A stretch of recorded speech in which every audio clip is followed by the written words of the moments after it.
She kissed a criminal to escape the man who broken her heart.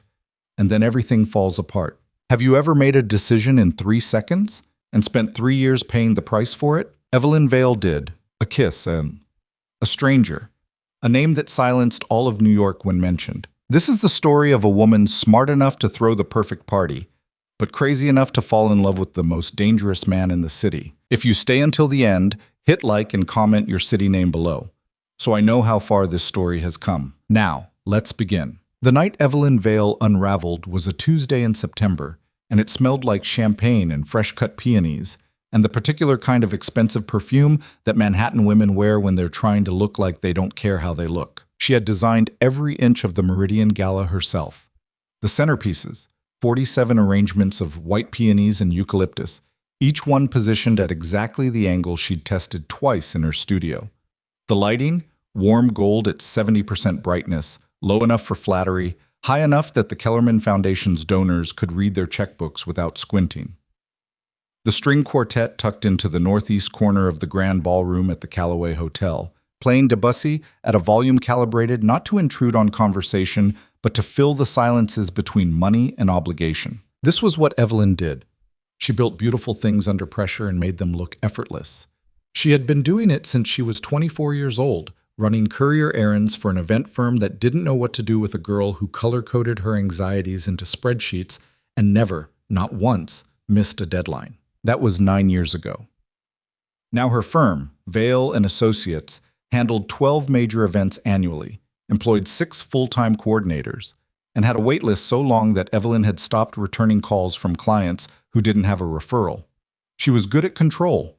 She was exceptional at distance. And she was 3 glasses of Sancerre into what should have been an unremarkable professional evening when she looked up from her clipboard and saw Adrian Cross moving through the crowd toward her like water finding the lowest point in a room. Her stomach didn't drop. It was worse than that. It simply stopped. Like a clock someone had reached into and grabbed the hands of. She stood very still beside the floral installation near the east entrance and did what she always did when something threatened to breach the perimeter she kept around herself. She assessed. 7 months. That was how long it had been since Adrian sat across from her at a restaurant she'd made a reservation at, ordered his usual, the halibut, sparkling water, no dessert, and told her, with the same emotional register he used for conference calls, that he didn't think their engagement was working anymore. He'd laid out his reasons with the calm, unhurried logic of a man who had made his decision some weeks prior and was now simply delivering the paperwork. There was no cruelty in it. That was the thing she could never quite explain to her friends or her sister or the therapist she'd seen for 6 weeks before stopping. There was no cruelty, just absence. A clean, sterile nothing where 2 years of her life used to be. She had not cried until she was in the elevator going down. She had not broken down until she was in the cab. She had not told anyone the full truth of how bad it was, because the full truth was that she'd handed someone all the pieces she kept hidden, and he'd handed them back without even understanding what they were. And now here he was, at her gala, in a charcoal Brioni suit she'd helped him pick out at the beginning of their relationship, before she understood that he collected beautiful things the way other people collected experiences, because they were useful, not because they mattered. He spotted her at the same moment she spotted him. His face arranged itself into that practiced warmth, the smile that had fooled her for 2 full years into thinking she was seeing something real behind it. He was already raising his hand in a small wave, already pivoting in her direction, already owning the air between them. Evelyn had perhaps 4 seconds before he reached her. She felt it in her chest first. Not fear exactly, but something adjacent to it. The specific panic of a person who has rebuilt themselves carefully, deliberately, brick by brick, standing in front of the one thing capable of kicking the whole structure down just by existing. She was not over him. She had not been over him. She had been surviving him, which was a different thing entirely. And she'd been doing it by keeping her perimeter intact and her schedule full and her heart in a locked room she didn't visit after dark. She had 3 seconds now. Her eyes moved, not with panic, but with the trained reflexes of someone who'd spent a decade reading rooms, and landed on the man standing 7 feet to her left. I was tall. Not aggressively tall, but the kind of tall that makes other men near him adjust their posture without realizing it. Dark suit, no tie, white shirt unbuttoned at the collar, and the kind of stillness about him that you noticed before you noticed anything else. Like he'd arrived in this room and decided it would come to him if it needed anything. He wasn't looking at her. He was looking at nothing in particular, holding a glass of whiskey he hadn't touched, and she had the fleeting impression of a man who came to events like this the way other men went to the dentist. Necessary, tolerable, something to be completed and departed from efficiently. 2 seconds. Evelyn made the worst decision of her life. She stepped to him, put her left hand on his forearm. She felt him tense immediately, a coiled reaction that told her without any ambiguity that this was not a man who was touched without permission. And before she could finish the thought she'd started, she reached up with her other hand, hooked 2 fingers into his collar, and kissed him. Not a brush. Not a suggestion. She kissed him full and deliberate, with the specific concentration of someone making a point rather than making a pass. And for exactly 4 seconds, the entire east side of the grand ballroom seemed to hold its breath. She pulled back. He was looking at her. Silver gray eyes. That was the first thing she registered when the blood stopped rushing so loudly through her head. Silver gray and completely, utterly unreadable. The kind of eyes that had looked at worse things than an impulsive woman grabbing him at a charity gala and had not flinched at any of them. He didn't move, didn't step back, didn't make a sound. Behind her, she could feel Adrian's momentum stall, could feel him recalibrating, and she knew, in the specific way you know things about people who have studied you, that he wouldn't approach now. That was the calculus she'd made in 2 seconds without fully understanding it.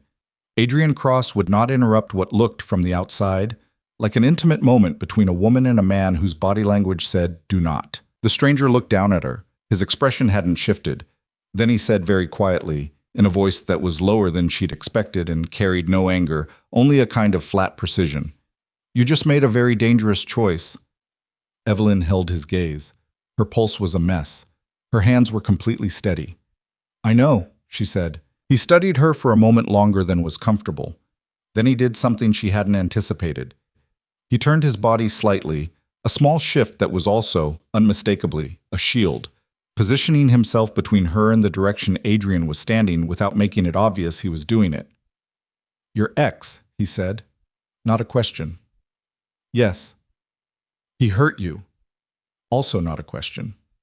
"He didn't hit me," she said, because it was the thing she always felt she had to clarify. "That's not what I asked." She looked at him again. He was still watching her with that same unreadable attention, and she felt the strange, untethered sensation of being read accurately by someone who had no reason to try. "Yes," she said. "He hurt me." He nodded once, like she'd confirmed something he'd already known. "Lucien Moretti," he said. She processed the name in real time, watched it move through her like a current finding ground. She knew the name. Everyone who moved in the overlapping circles of New York money and Manhattan influence knew the name, even if they said it differently around different people, carefully in some rooms, not at all in others. The Moretti Group. Hotels, shipping lanes, city contracts so large they restructured neighborhoods. The kind of wealth that had a gravity to it, a mass that bent the city slightly in its direction, and other things. The things that didn't appear in any filing and weren't discussed in daylight, and yet were somehow understood, collectively and without acknowledgement, the way a city understands its own fault lines without looking at the geological maps. "Evelyn Vale," she said. "I know," he said. She blinked. "You know who I am?" "You designed this evening." He looked around the room briefly, the peonies, the lighting, the string quartet, and then back at her. "It's good work." She had received a great deal of compliments about her work over the years. This was not delivered like a compliment. It was delivered like an observation from someone who'd been paying attention for reasons that had nothing to do with flattery. She didn't know what to say to that. That was unusual. "I should apologize," she said instead. "For the kiss." "Yes." He looked at her for a long moment. "You're not sorry." She opened her mouth, closed it. He was correct, and they both knew it. Something moved in his expression then, not a smile exactly, but a fractional shift at the corner of his mouth that might have been the geological precursor to one. "Stay close for the rest of the evening," he said. "I'll be nearby." It was not an offer. It wasn't phrased as one. It was simply stated the way someone states a fact about the weather or the time. Evelyn, who spent her professional life being the person who gave instructions, stood in her own event and felt, against every instinct she had, that arguing with this particular directive would be an exhausting waste of energy. She stayed close. She noticed things about him as the evening progressed. Small things, the kind that you accumulate without deciding to, the way you learn the layout of a new apartment without consciously trying. He didn't work the room.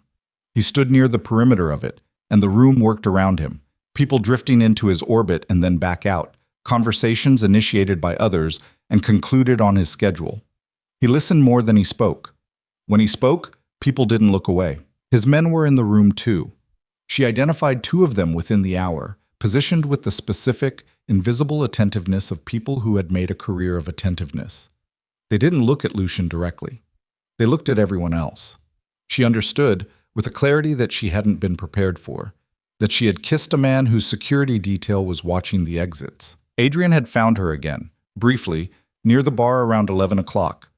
He was all warmth and careful wording, doing the thing he did so well, making everything feel like a misunderstanding, like the problem had been a failure of communication rather than a failure of care.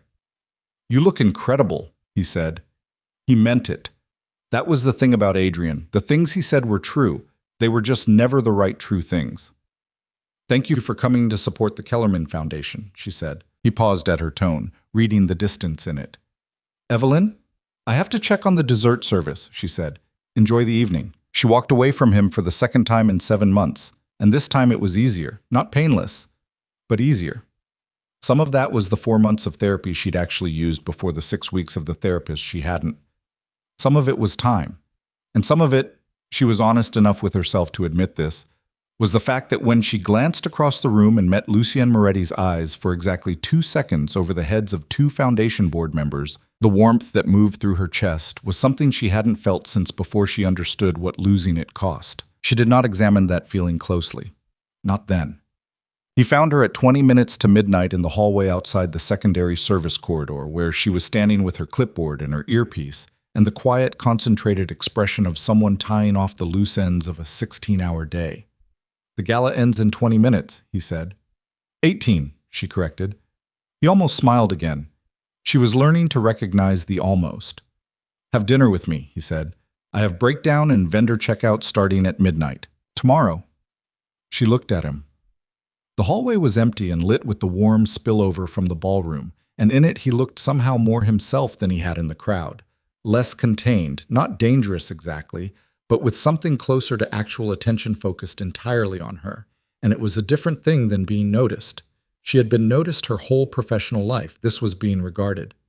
"You said I made a dangerous choice," she said. "You did. Having dinner with you seems like making another one." "It is," he said, without any hesitation. She looked at him for a long moment. The clipboard was in her hands. Her earpiece crackled quietly with one of her coordinators doing a final vendor count. She had a car coming at 12:45. She had a 7 a.m. call with a client in Boston. She had a morning that would begin with 2 shots of espresso and a color-coded production brief, and would leave no room in it for whatever this was or what it might become. 7:30, she said. "I don't do late dinners on weeknights. I'll have a car at your office at 7:15. She didn't ask how he knew where her office was. She was fairly certain she already understood the answer to that, and she was fairly certain that answering it honestly would require a longer conversation than she had 18 minutes for. "Good night, Mr. Moretti," she said. "Lucien," he said. She walked back into the ballroom. She didn't look back, but she felt him watching until the door swung shut between them, and she did not, quite, manage to suppress the small, involuntary thing that happened in her chest at that chub. She told herself that night, lying in her apartment on the 14th floor of a building in the West Village with the windows open and the city making its endless, indifferent noise below, that she was going to cancel. She rehearsed the text in her head 3 times. Polite. Professional. "Thank you for being kind at the gala. Something has come up." She did not send it. She told herself it was curiosity. Professional curiosity. Even Lucien Moretti's foundation work was publicly documented, his charitable contributions to urban development well publicized, and there was nothing inherently reckless about having dinner with a man whose legitimate holdings were worth 11 figures. She was lying to herself, and she knew it. She was going because when he'd said "I'll be nearby," and positioned himself between her and pain without making a performance of it, something in her that had been braced against impact for 7 months had, without her permission, partially exhaled. She hadn't been held. Nothing like that. Not even close. But she had been, for the first time since she could remember, considered. And the particular hunger she'd discovered in the months since Adrian had handed her feelings back to her like misplaced luggage was not, she was learning, a hunger for companionship or comfort. It was a hunger to be seen by someone who was actually looking. His car was there at 7:14. Of course it was. She'd spent a completely unreasonable amount of time selecting what to wear, which she resented. Not the time exactly, but the fact that she cared because caring meant vulnerability. And vulnerability had a cost she was still in the process of calculating. She settled on a midnight blue dress she'd had for 3 years, simple and cut well, because she believed in not announcing effort even when she was making it. The driver, who introduced himself as Thomas and did not offer any further details, took her to an address in the meatpacking district that she did not recognize. No signage on the building. A single black door set slightly recessed into an unmarked brick facade. Steps leading down. Below street level, the restaurant was a thing she had never seen described anywhere. 12 tables, dark wood and candlelight.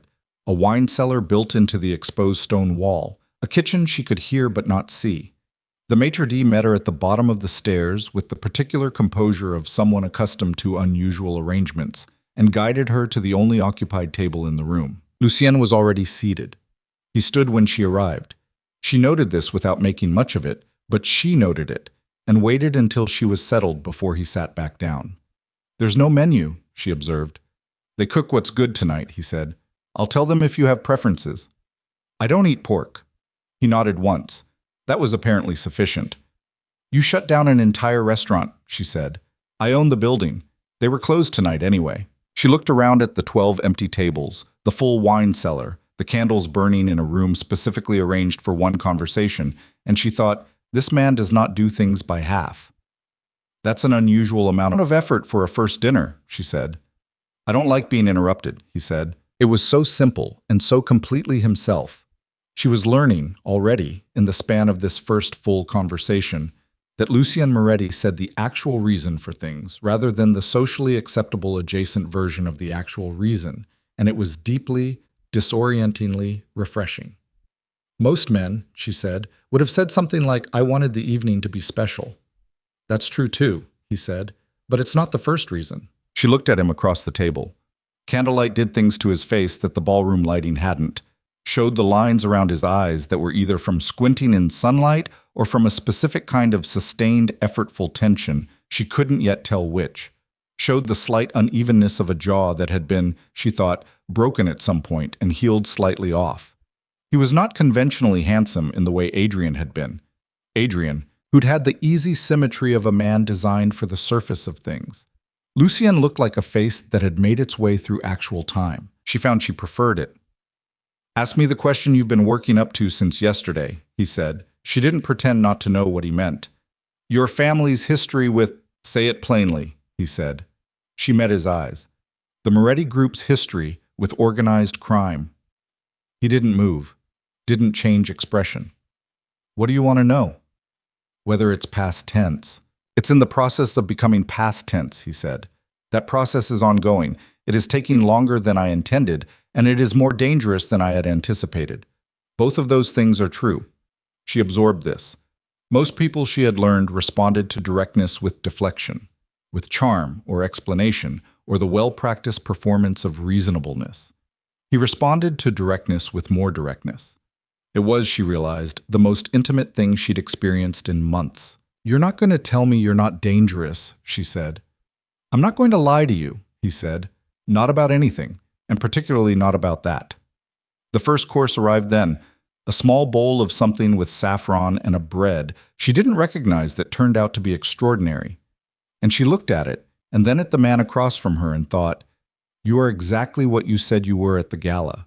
She had made a dangerous choice. She was making another one right now. And the thing was, the true, terrifying, completely unreasonable thing, she was not afraid. She was awake, for the first time in 7 months. In the specific way you feel awake when something is demanding your full, unmediated attention, and everything in you rises to meet it. They stayed for 4 hours. She learned He had grown up in a household where power was the primary language and silence was used as a weapon. He had two siblings, a younger brother named Daniel, a doctor working in underfunded community clinics in the Bronx, and an older sister named Mara, who had removed herself from the family entirely 12 years ago and was never discussed. He had taken over the Moretti Empire at 28, 6 days after his father's stroke, without any preparation, any warning, or any choice that he could see clearly enough to make. He had spent the years since trying to locate an exit from the inherited architecture of violence that would not collapse the structure on the people inside it before he could get them out. He did not make this sound heroic. He made it sound like construction work in bad weather. She told him things too. Not everything. She wasn't built for everything at once, but things she hadn't said to anyone with quite that level of precision.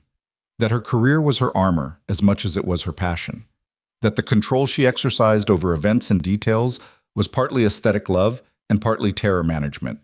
That Adrian hadn't broken her exactly, but he'd confirmed a fear she'd been carrying since her parents' marriage fell apart when she was 11. That she was the kind of person people practiced on before they found what they actually wanted. Lucien was quiet for a moment after she said that. That, he said, is someone else's failure projected onto you. I know that intellectually, she said. Knowing something intellectually, he said, is not the same as knowing it. She looked at him across the remnants of the fourth course and felt, absurdly, and despite every reasonable objection, that he was correct about nearly everything. Not in an omniscient way, not in the infuriating way of men who confused confidence with competence, but in the way of someone who had looked at the world from a position of power and danger long enough to have burned through most of the comfortable fictions. At midnight, she said she had to leave. He walked her up the stairs himself, which she had not expected.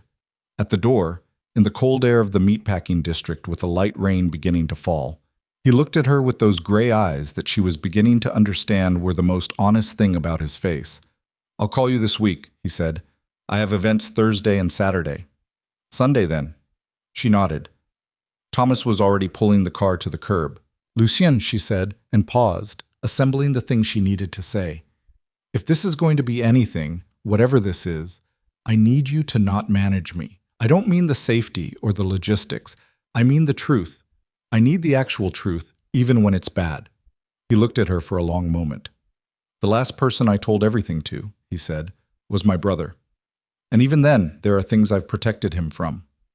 I'm not asking for everything, she said. I'm asking for enough. He considered this with the same quiet, unhurried attention he gave everything. I can give you enough, he said. Then call me Sunday. She got in the car. The rain was picking up. Through the window, she watched him standing outside the unmarked door, hands in his pockets, the slight evidence of that almost smile still in his face. And she thought, I have just agreed to step closer to a man who told me, within the first 30 seconds of knowing me, that I'd made a dangerous choice. And she thought, he was right. And she thought, I don't care. She faced forward and watched the city slide past in the rain, lit and indifferent and magnificent, and she felt the thing in her chest that had been locked up for 7 months doing something she hadn't authorized it to do. It was opening. She didn't stop it. She didn't have the first idea what was coming, what it would cost her, or what she would be asked to survive before any of this resolved into something she could hold without bleeding. What she knew, in the seat of a car in the rain, heading home through a city that neither of them controlled as much as they'd told themselves, was that she was more awake than she had been in years. And somewhere behind her, a man was still standing in the rain, still watching. The card was still on her desk Thursday morning when she came back from a site walkthrough, and she had not thrown it away, which told her more about her current state of mind than she was comfortable acknowledging. She'd held it for a long time Wednesday night, standing in her kitchen in socks and a t-shirt with a glass of water she hadn't drunk, turning the small white rectangle over in her fingers like it was a piece of evidence she hadn't decided how to categorize yet. The handwriting was clean, angular, left-leaning, someone who wrote the way they thought, she imagined, with economy and no wasted motion. Kangui teo zoiban.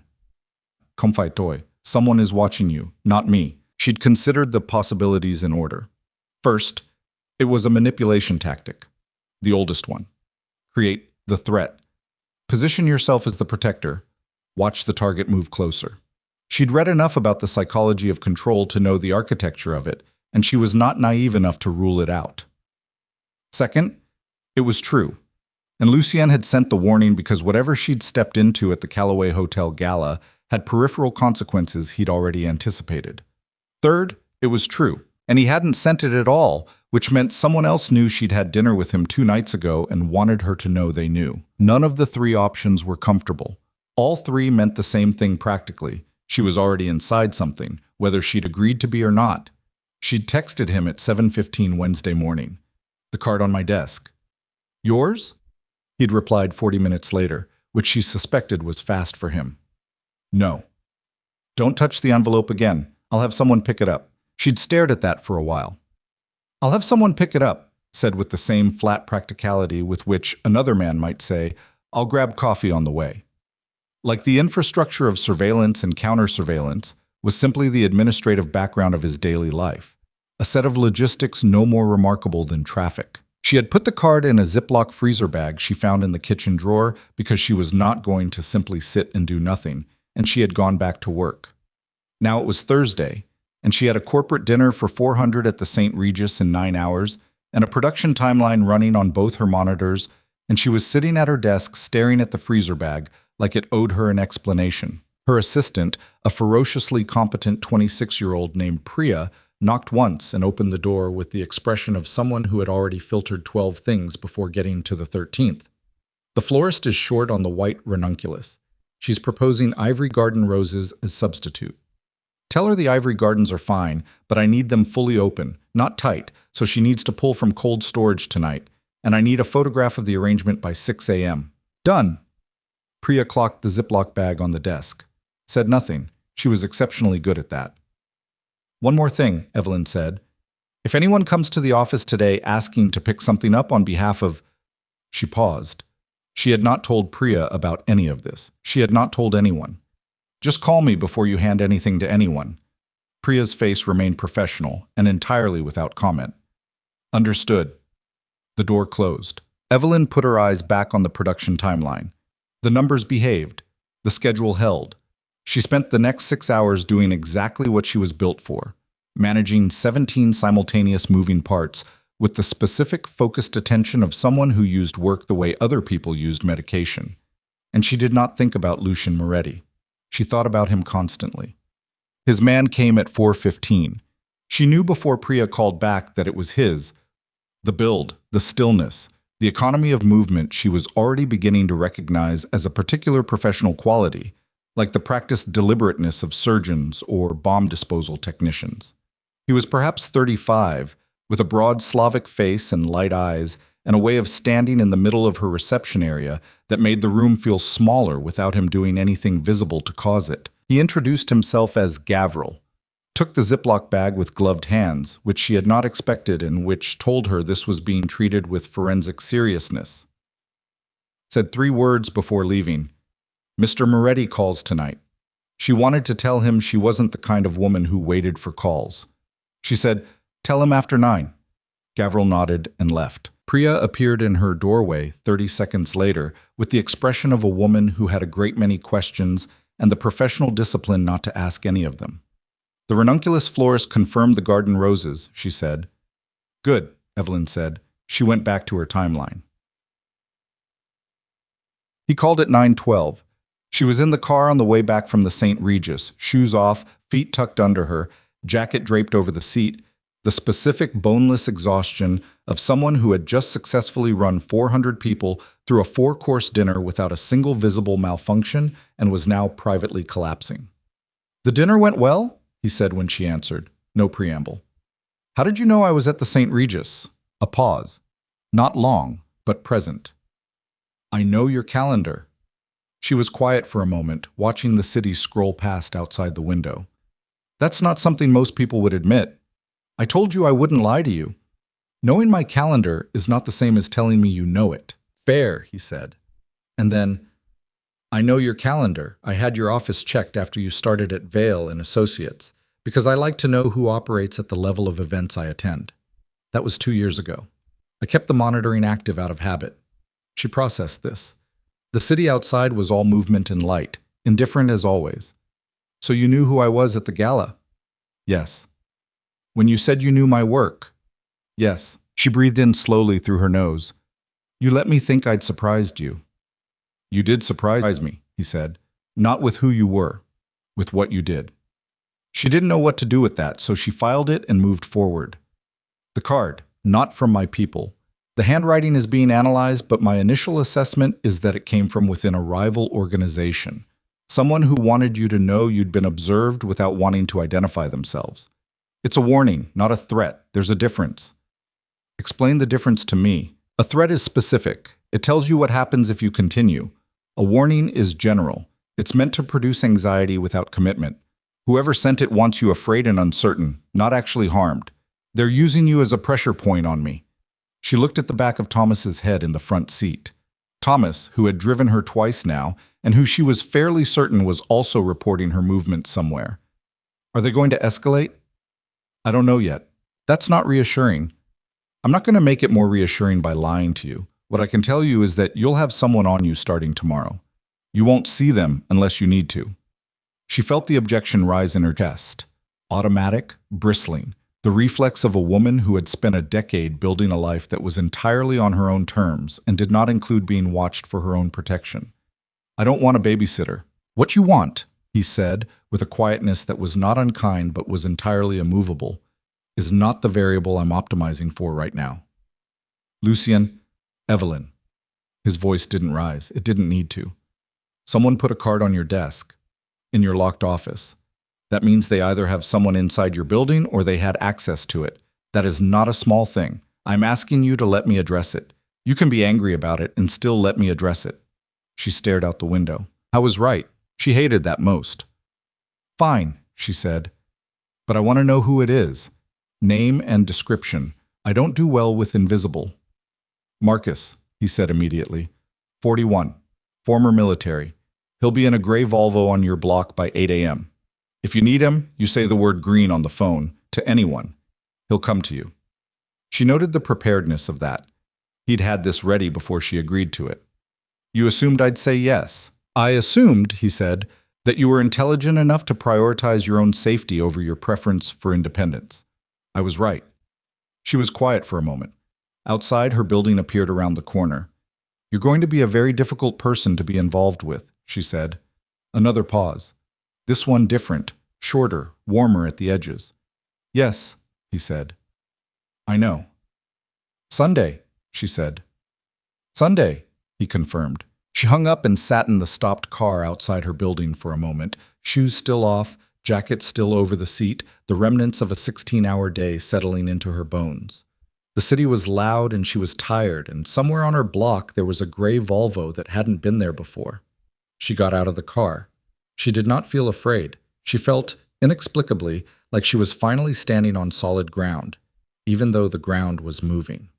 The next 6 weeks were the strangest of her adult life, not because of Marcus and the gray Volvo, though she found that she stopped noticing him by the second week, in the specific way you stop noticing a recurring sound once you've identified its source. Not because of the phone calls, Sunday and Tuesday, and sometimes a brief one on Thursday when Lucien was between meetings in cities she didn't always know. Though those became the fixed points of her week with a speed that should have alarmed her, and instead felt like evidence of something she didn't yet have vocabulary for. What was strange was this. She was sleeping better. She hadn't told anyone that. It sounded insane even inside her own head, the logic of it. That proximity to a man who moved through a world of extortion and calculated violence and federal surveillance was producing in her the most uninterrupted sleep she'd had since before the Adrian disaster. But there it was. She fell asleep faster. She didn't lie awake cataloging the day's failures. The 4 a.m. anxiety that had visited her routinely for 7 months, sitting on her chest like a physical weight, and presenting its case for every way she was behind and insufficient and exhaustingly alone, it had stopped coming. She thought about why. She thought about it honestly, without flattery, the way she tried to think about most things. And what she arrived at was uncomfortable but true. For the first time in longer than she could account for, she was not the most vigilant person in her immediate world. Lucien had a kind of attentiveness that operated at a level she couldn't match and didn't need to match, and without deciding to, some unconscious part of her had simply put down the watch, trusted the perimeter. She did not like what that said about how exhausted she had actually been. She did not dislike it enough to change it. The second dinner was at his apartment, which occupied the top 2 floors of a building in Tribeca that looked unremarkable from the street and was arranged inside with the specific aesthetic of a man who understood that quality and display were two different things. No art chosen for investment value. Books on every surface, actual books, read ones, with creased spines and occasional passages underlined in pencil. A kitchen that had clearly been cooked in. Wide windows looking over a city that looked different from this high, quieter somehow. The noise filed down to something ambient and almost soft. He cooked. She had not expected that. He made something with short ribs that took 3 hours and required, at various points, his full attention and a glass of red wine. He drank slowly across the process, and he talked to her the whole time. Not constantly, not without pause, but in the specific way of someone who was genuinely interested in what she said and wanted enough silence between exchanges to actually think about it. She sat at the kitchen island and ate olive bread and told him about her parents' divorce, the mechanics of it, not the emotional fallout, not yet, but the logistics of what it looked like to be 11 years old and watch two people dismantle a household with the same detached efficiency they'd probably once used to build it. How her mother had color-coded the boxes. How her father had forwarded his mail before he finished moving out. How she'd started organizing her room obsessively that winter, building order in the 12-foot square she controlled because nothing else was controllable. Lucien listened without performing listening. He was reducing something on the stove, and he didn't stop to look at her with exaggerated sympathy, and he didn't offer a parallel story to redirect attention to himself. He just listened. Asked one question when she stopped. "What did you lose that you haven't gotten back?" She thought about it. "The assumption that things stay," she said. He was quiet for a moment. Then, "I didn't have that assumption to lose." She looked at him. He was stirring the short ribs with the focused, unhurried attention he gave everything, and he said it like a fact about himself rather than a bid for sympathy, which she appreciated more than she could easily explain. He wasn't asking her to feel sorry for what he'd grown up inside. He was simply accounting for himself. "Here are the materials I was built from. Here is what the structure looks like." "Is that why you're careful about what you commit to?" she asked. He looked at her over his shoulder. "I'm careful about everything." "That's not an answer." "Yes," he said. "It is why." The short ribs were extraordinary. She ate 2 portions without self-consciousness, which was its own kind of evidence that something in her was changing, and they stayed at his table until after midnight talking about nothing dangerous. Her worst event disaster. A corporate gala where a burst pipe had flooded 2 floors an hour before guests arrived, and she'd pivoted the entire event to the building's lobby with 40 minutes' notice. His first solo international negotiation, 24 years old, Marseille, a shipping dispute he'd resolved by the simple expedient of understanding that the opposing party wanted to be treated with respect more than they wanted the money. The way New York looked different at 2 in the morning than it did at noon. The specific and irreplaceable quality of a city that was never actually quiet. She left at 12:30. He walked her to the elevator, not the door, small but noted, the distinction between watching her go and putting her in someone else's hands. In the elevator going down, she stood with her back against the polished wall and looked at her own reflection in the mirrored door and thought, "I am in serious trouble." She was smiling when she thought it. The trouble arrived, officially, 5 weeks later, at a place she'd call the Tuesday morning in a second-floor conference room she'd rented by the hour to prep a proposal, when Priya forwarded her a message from an account she didn't recognize. The message was 4 words. No signature. Ask him about Brennan. She sat with it for 2 full minutes. Then she called Lucien. He answered on the second ring. She read him the message without preamble. The silence that followed was 3 seconds, which from a man who never wasted words was a significant duration. "Where are you?" he said. "Conference room on 23rd. Why? Who's Brennan?" "I'll call you back in 10 minutes. Lucien, 10 minutes, Evelyn." And the line went dead. She put the phone down on the table and looked at the proposal materials spread across it. Venue layouts, catering estimates, lighting schematics, and felt the clean professional world of her work existence pressing against the other thing. The new thing. The thing she'd let get close enough to press back. He called back in 8 minutes. "Ray Brennan is a city councilman on 3 of my foundation's advisory boards. He's also been accepting payments from a subsidiary connected to my family's older operations. I've been managing his extraction from those ties for 2 years, quietly, Because if it becomes public, it implicates the foundations, and the foundations are the cleanest things I have. She absorbed this. Someone wants me to know about it. Someone wants me to know that they can reach you with information designed to make you distrust me. His voice was even, controlled. It's the same logic as the card. They're testing whether you're a vulnerability. Am I? Not if you trust me. I trust what I can verify, she said. Walk me through Brennan, all of it. Another pause. That's a longer conversation than a phone call. Then tonight. Tonight, he agreed. She hung up and sat in the conference room for a moment, looking at her proposal materials. Then she picked up her pen and went back to work. Because the work was here, and it was real, and it needed her. And falling apart in rented conference rooms at 10 in the morning was not something she was going to start doing now. But her hand, she noticed, was not entirely steady. The Brennan explanation took 2 hours and a bottle of wine she barely drank, and the particular, stripped-back exhaustion of a man accounting fully for something he was not proud of. Not Brennan himself. The councilman was a secondary character in the story, a venal man in a system that rewarded venality, less interesting for his corruption than for what his corruption represented. The deep roots of the old empire reaching up through the legitimate ground Lucien had been trying to build on top of it. What she understood by the end of the 2 hours was something she hadn't fully grasped before. The process Lucien was trying to execute wasn't clean. It wasn't a redemption narrative with a clear before and after. It was daily, grinding, unglamorous work, identifying every connection, every leverage point, every person whose exposure would trigger a cascade of further exposure, and doing it without setting off the alarm systems of the people he was dismantling, who were not small and not passive and not slow. How long? She asked when he stopped. To complete it? 2, maybe 3 years if nothing accelerates. And if something accelerates? He looked at her across the table. In 2 months she had gotten better at reading the geography of his face, the subtle pressure changes that stood in for what other people expressed with larger movements. What she saw now was not fear. She didn't think he did fear the way most people did, but something honest and close to it. Then it gets loud, he said. She put her glass down. And dangerous. Yes. For people near you. He didn't look away. Yes. She'd known this. She'd known it from the first 30 seconds.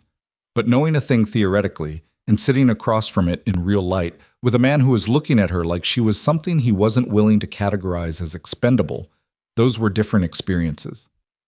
You should probably tell me to leave, she said. I'm not going to do that.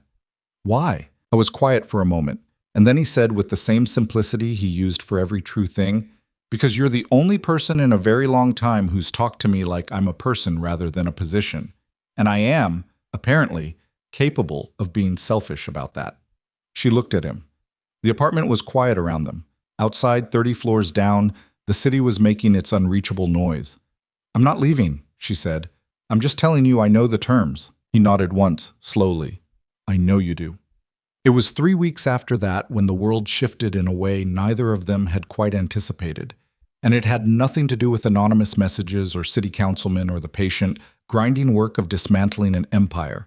It had to do with Adrian Cross. She'd run into him. Not by design, not by his design either, as far as she could tell. At an industry dinner she couldn't avoid, seated 2 tables away by the particular cruelty of alphabetical placement. He'd looked across the room at her once. She'd looked back, and something in his face had rearranged itself in a way she hadn't seen before. Something that might have been, on a more emotionally available man, actual regret. She'd thought about it on the way home. She'd thought about it with the specific objectivity of someone who has had enough distance, to be honest. And what she'd arrived at was this. Adrian had not been a villain. He had been, in the most disappointing possible way, simply insufficient. He had never had the range for what she actually needed, and she had convinced herself for 2 years that what she needed was something smaller, because smaller felt safer, and safe felt like enough when you were tired. She called Lucien from the cab. I saw Adrian tonight, she said.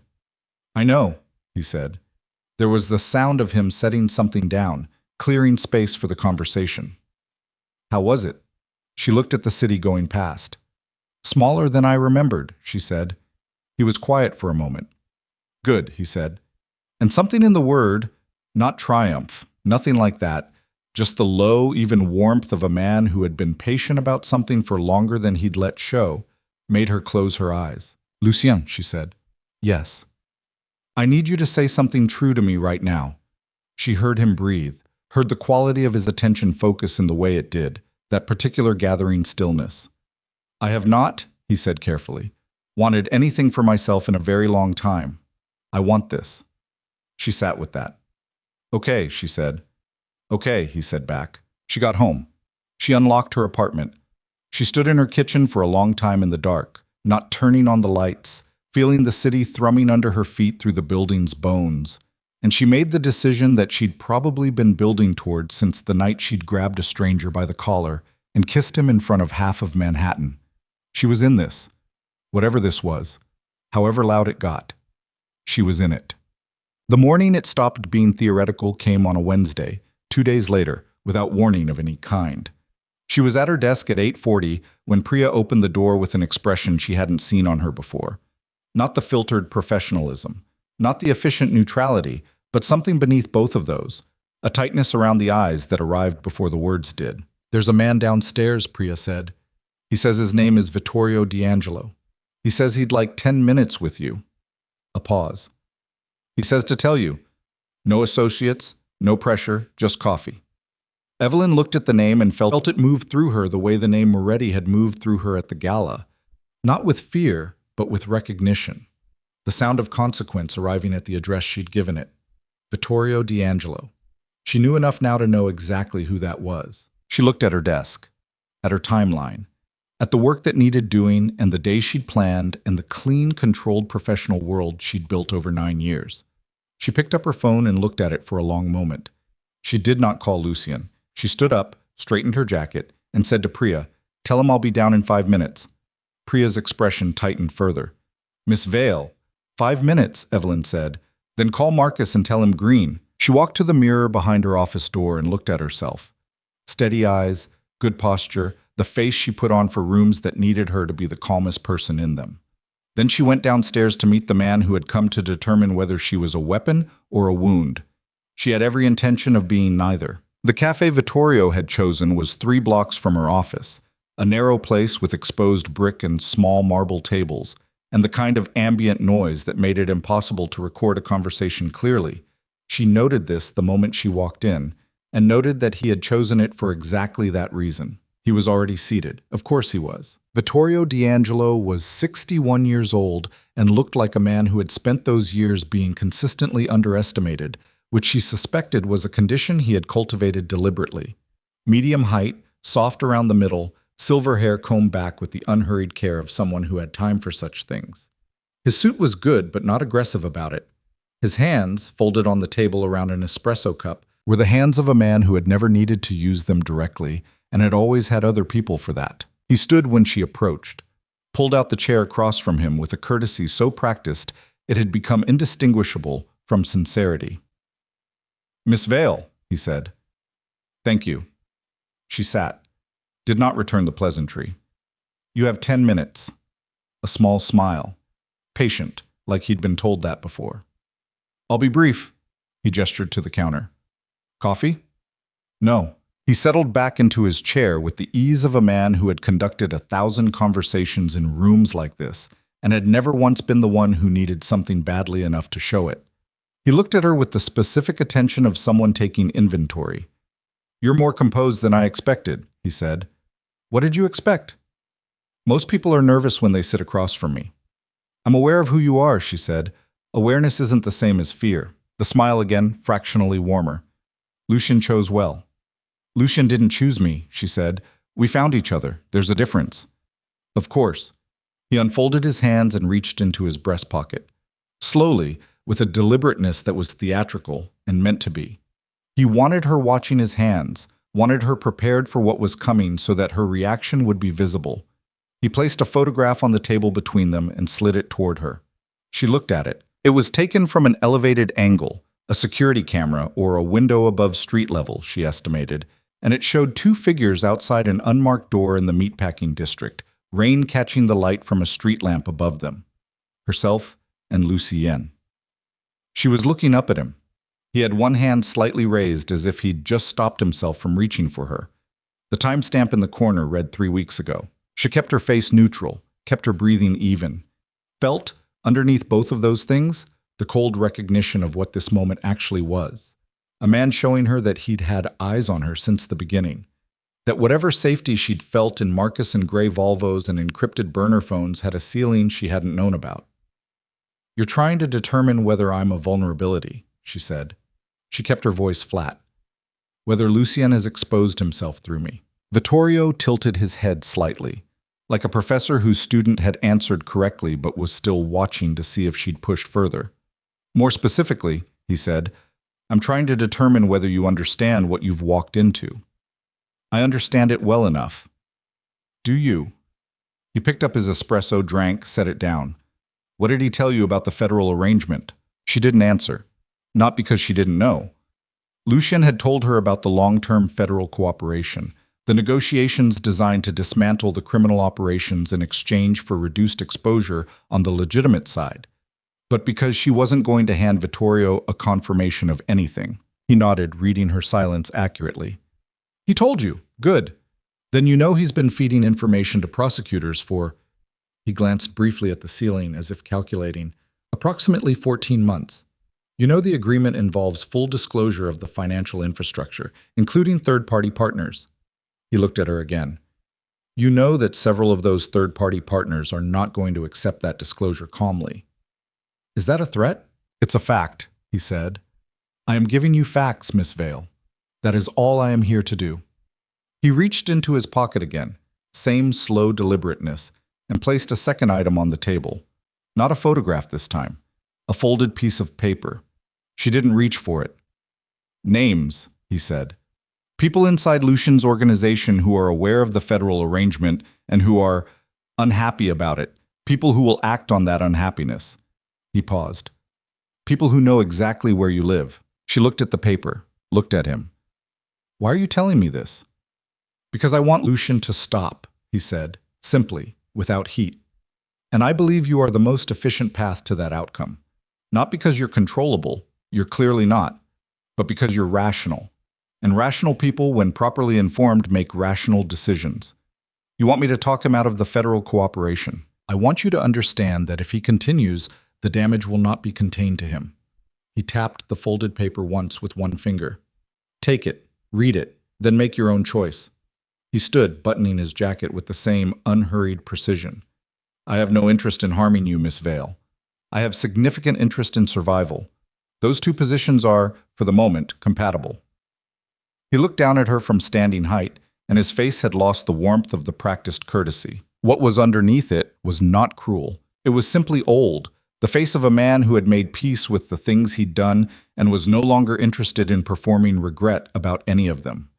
He can't protect you from what's already inside his house. He left. No goodbye. No theater of departure. He simply walked out the door and onto the street and was gone in the way of people who have mastered disappearing. Evelyn sat at the small marble table for 30 seconds. Exactly 30 seconds. She counted them, because counting was something she could control.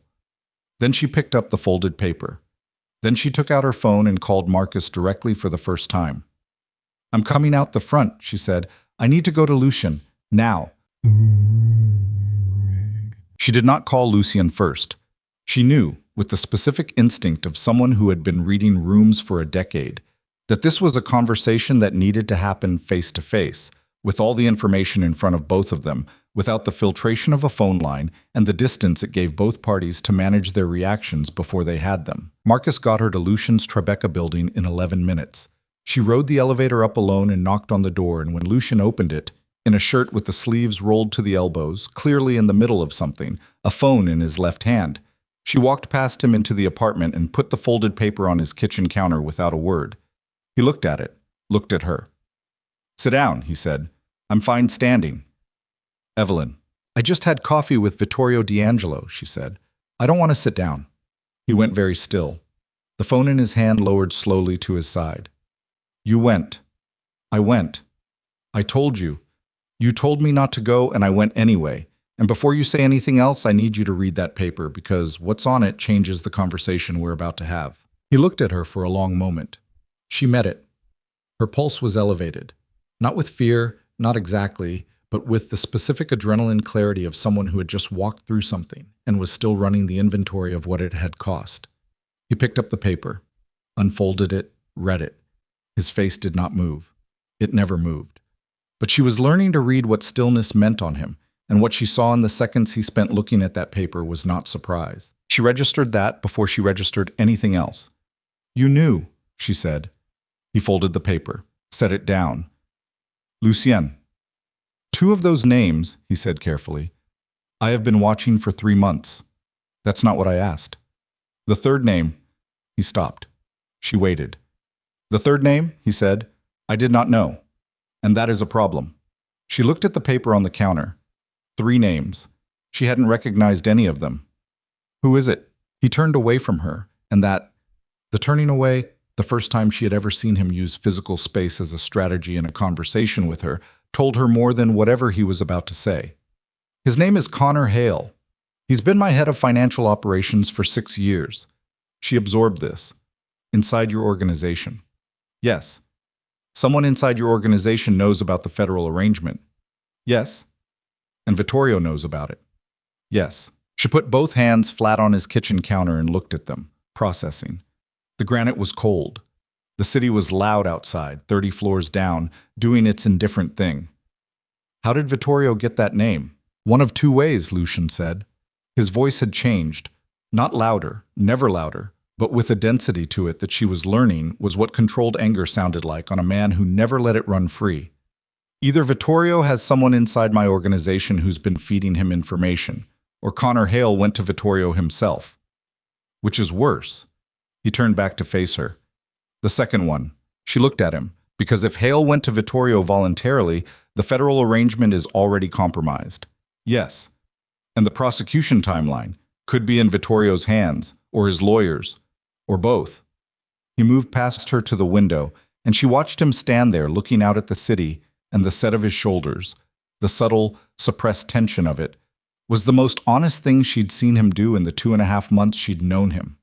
"How bad is it?" she said. I was quiet long enough that she counted the seconds again. 7. "If Hale has been feeding Vittorio information," he said, "then everything I've built with the federal prosecutors over the past 14 months is a liability instead of an asset. The prosecution knows things about my organization. If Vittorio knows what the prosecution knows, he can either use it to preempt me, move assets, burn records, flip witnesses, or he can use it against me directly. Blackmail, exposure, leverage." He turned from the window. "Or he can give it to the people on that list and let them use it however they want." She looked at the folded paper on the counter. "The people on that list who know where I live." "Yes." He said it without hedging. She had asked him for the truth and he had agreed to give her enough of it, and this was him holding to that. She straightened up from the counter. Her hands were steady. She made sure of it. "What do you need to do?" He looked at her. "What?" "Right now, tonight. What needs to happen?" Something moved in his face. Not surprise. She didn't think she could surprise him easily, not about practical things, but something more specific, a recalibration. "I need to talk to Gavril. I need to find out what Hale has accessed in the last 3 months. And I need to contact the federal prosecutor's office to warn them that the arrangement may be compromised before someone else does it for me." "Then do those things," she said. "I'll be here." He looked at her for a long moment. "You should go home. I'm not leaving you alone with this tonight." "Evelyn, I'm not asking for your permission," she said. "I'm telling you where I'm going to be. Go make your calls." He held her gaze. She held his. He nodded once and took his phone to the far end of the apartment, and she stood in his kitchen and listened to the low, controlled sound of his voice from the other room, and made herself a glass of water and drank it, standing at the window, looking at the city below. She was afraid. She was honest enough to name it, even if only to herself, standing alone with 30 floors of Manhattan between her and the ground. Not the sharp adrenaline fear of immediate threat. The slower, colder fear of someone who has just understood the actual dimensions of what they've walked into and is measuring themselves against it, and not yet certain of the outcome. She finished the water. She was still there when he came back. The next 72 hours were the most informative of her life, and not in a way she had wanted. Connor Hale was unreachable by the following morning.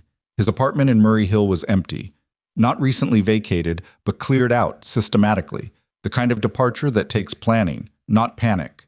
His access credentials to the Moretti financial systems had been used for the last time 4 days prior, which meant he'd known something was coming and had positioned himself before it arrived. Gavril delivered this information in Lucien's conference room at 7 a.m. with the flat, effectless delivery of a man reporting weather rather than betrayal. And Evelyn sat across the table and watched Lucien receive it with that terrible stillness of his and understood something new. The stillness was not calm. It had never been calm. It was the specific, sustained muscular effort of a man holding an enormous amount of force in check by sheer will, and the effort of it was visible. If you knew where to look, in the jaw, the hands, the quality of breath. She knew where to look now. He took the secondary ledgers, Gavril said, digital copies. The originals are secured, but the copies exist and we can't verify where they've gone. Who else knew he had access to the secondary ledgers? Lucien said. 3 people. All of them have been with you since before the transition. I want each of them in a room with you by noon. Done. And I want Hale found, not approached. Found. Gavril nodded and left. The conference room was quiet. Outside the glass wall, 2 other members of Lucien's core team were working at their stations, and neither of them looked up, and Evelyn noted their particular quality of focused in curiosity, the practiced absorption of people who had learned that not seeing things was a survival skill. The secondary ledgers, she said, document every transaction from the older operations that I haven't yet disclosed to the federal prosecutors. He said it without inflection. Every payment, every name, every political arrangement, every structural decision that predates the transition.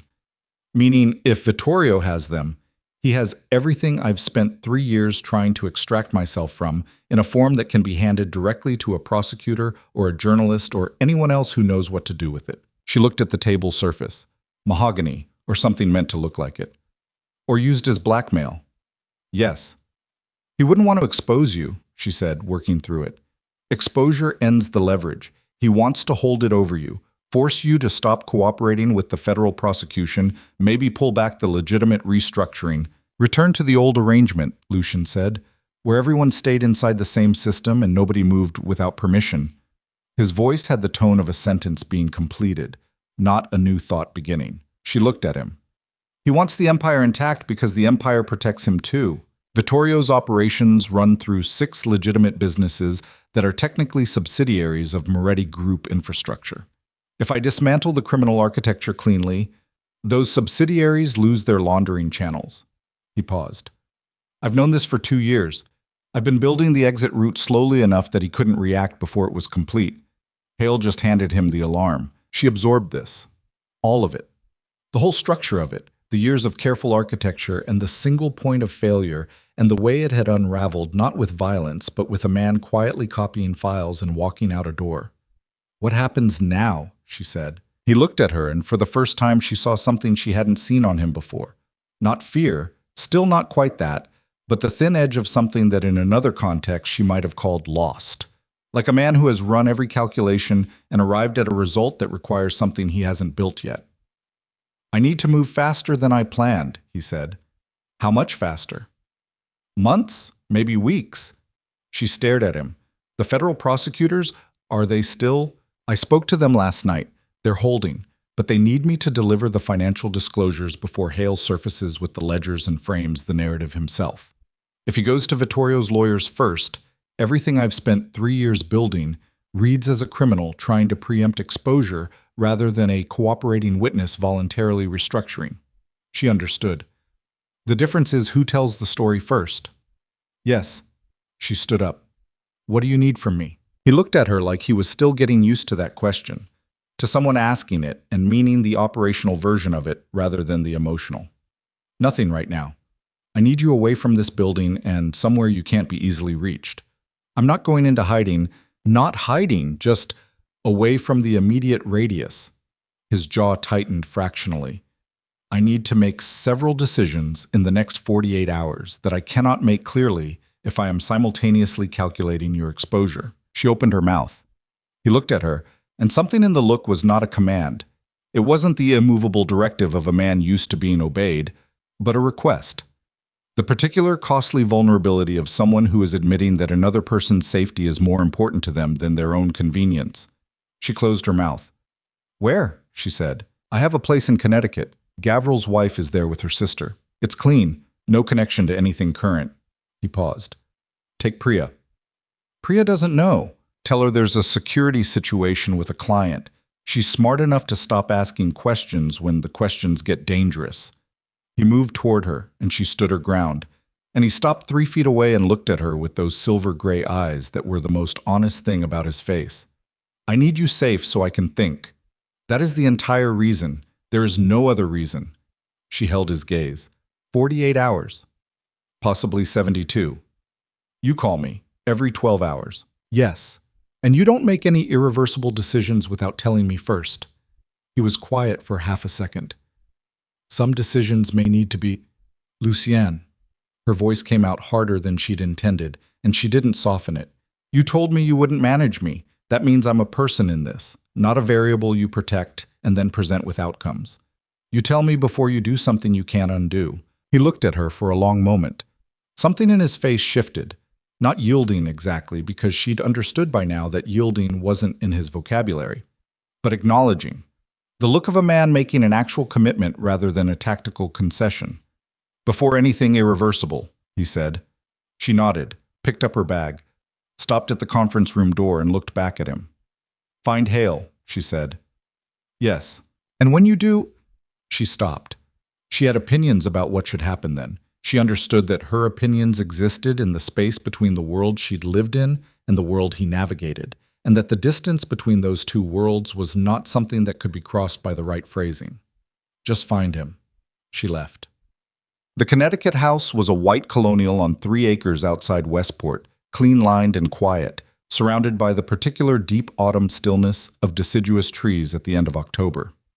Gavril's wife, a compact, watchful woman named Elena, who made very good coffee and asked very few questions, gave Evelyn and Priya the 2 rooms on the 2nd floor and fed them dinner at 7 without comment. Priya had asked 2 questions on the drive up and then stopped, which was one of the qualities Evelyn valued most in her. She worked remotely from the dining room table. Evelyn did the same. They processed vendor confirmations and production briefs and a new proposal request from a client in Boston, and the normalcy of it was its own kind of medication. Lucien called at 9 p.m. the first night. We have Hale's location. Connecticut, she said, because she'd been thinking, and the thinking had arrived somewhere. He's in Connecticut. A pause. How did you... If he ran and he wanted to stay close enough to be useful to Vittorio but far enough to be safe, and if he knows your operation well enough to know which cities you have active infrastructure in, he avoids New York, Boston, Philadelphia. Connecticut is the gap. 3 seconds of quiet. New Haven, he said. She closed her eyes briefly. Is he safe? For now, he's just being watched. Don't do anything to him. Evelyn, I mean it. Don't touch him. She heard her own voice, the flatness of it, the specific register of a woman who is no longer making requests. If you hurt him, and it comes out, and it will come out, Lucien, everything comes out eventually. It destroys every piece of the federal cooperation. You become exactly what Vittorio wants you to look like. Silence. The ledgers, she said. Does he have them on him? We believe so. Encrypted drive. Then you don't need to touch him. You need to talk to your federal contact and tell them exactly where he is and let them pick him up. Let the legal machinery do it. It's slower, but it doesn't leave blood on the cooperation agreement. More silence. Longer this time. You've been thinking about this since you left this morning, he said. I've been thinking about this since the cafe yesterday, she said. She heard him breathe. I'll call Reyes tonight. A pause. The federal contact. Good. You'd have made a very effective... He stopped. What? Nothing. But the ghost of that almost smile was in his voice, and she felt it across 90 miles of Connecticut darkness like a hand placed carefully over hers. 12 hours, she said. Call me. 12 hours. The call at 9 a.m. the next morning did not come from Lucien. It came from a number she didn't recognize, and she almost didn't answer it, and then she did because not answering felt like the wrong kind of caution. The voice on the other end was a woman's. Measured, professional, with the clipped efficiency of someone accustomed to saying significant things in a short amount of time. Miss Vale, My name is Sandra Reyes. I'm the assistant U.S. attorney on the Moretti cooperation matter. Lucien asked me to call you. Evelyn sat up straighter. Is he all right? He's fine. He asked me to reach you directly because there's a development he thought you should hear from me rather than him. A pause. Brief, professional. We picked up Connor Hale at 6:40 this morning at a motel in New Haven. He had the encrypted drives. He also had another pause, this one slightly different in quality. He had a conversation recorded on his personal phone, a phone call made 11 days ago. Evelyn waited. The call was between Hale and a third party discussing the specifics of the federal cooperation arrangement, the timeline, the key disclosures, the protection terms. Reyes's voice stayed level. Miss Vale, the call also includes a discussion of you, specifically your address, your schedule, and a proposal to use you as leverage if Lucien attempted to accelerate the cooperation timeline. The room was very quiet. Outside the Connecticut window, a bird moved through the bare branches of a maple tree. Evelyn watched it. How long has Hale been feeding information out, she said. Based on the drive contents, 18 months. She did the math. 18 months. 4 months before she had ever met Lucien, before the gala, before any of this. He was already compromised before I was ever involved. Yes, which means Vittorio knew about the federal cooperation long before the card on my desk, long before the cafe meeting. Everything Vittorio did, the card, the meeting, the paper with the names, it was performance. He already had everything. That's our assessment, Reyes said. The cafe meeting was about determining whether you were a stabilizing influence on Lucien or a destabilizing one, whether you'd push him toward caution or toward acceleration. Evelyn stood up from the edge of the bed, moved to the window, the maple tree. The bird was gone. And what did he decide? We don't know yet. A pause.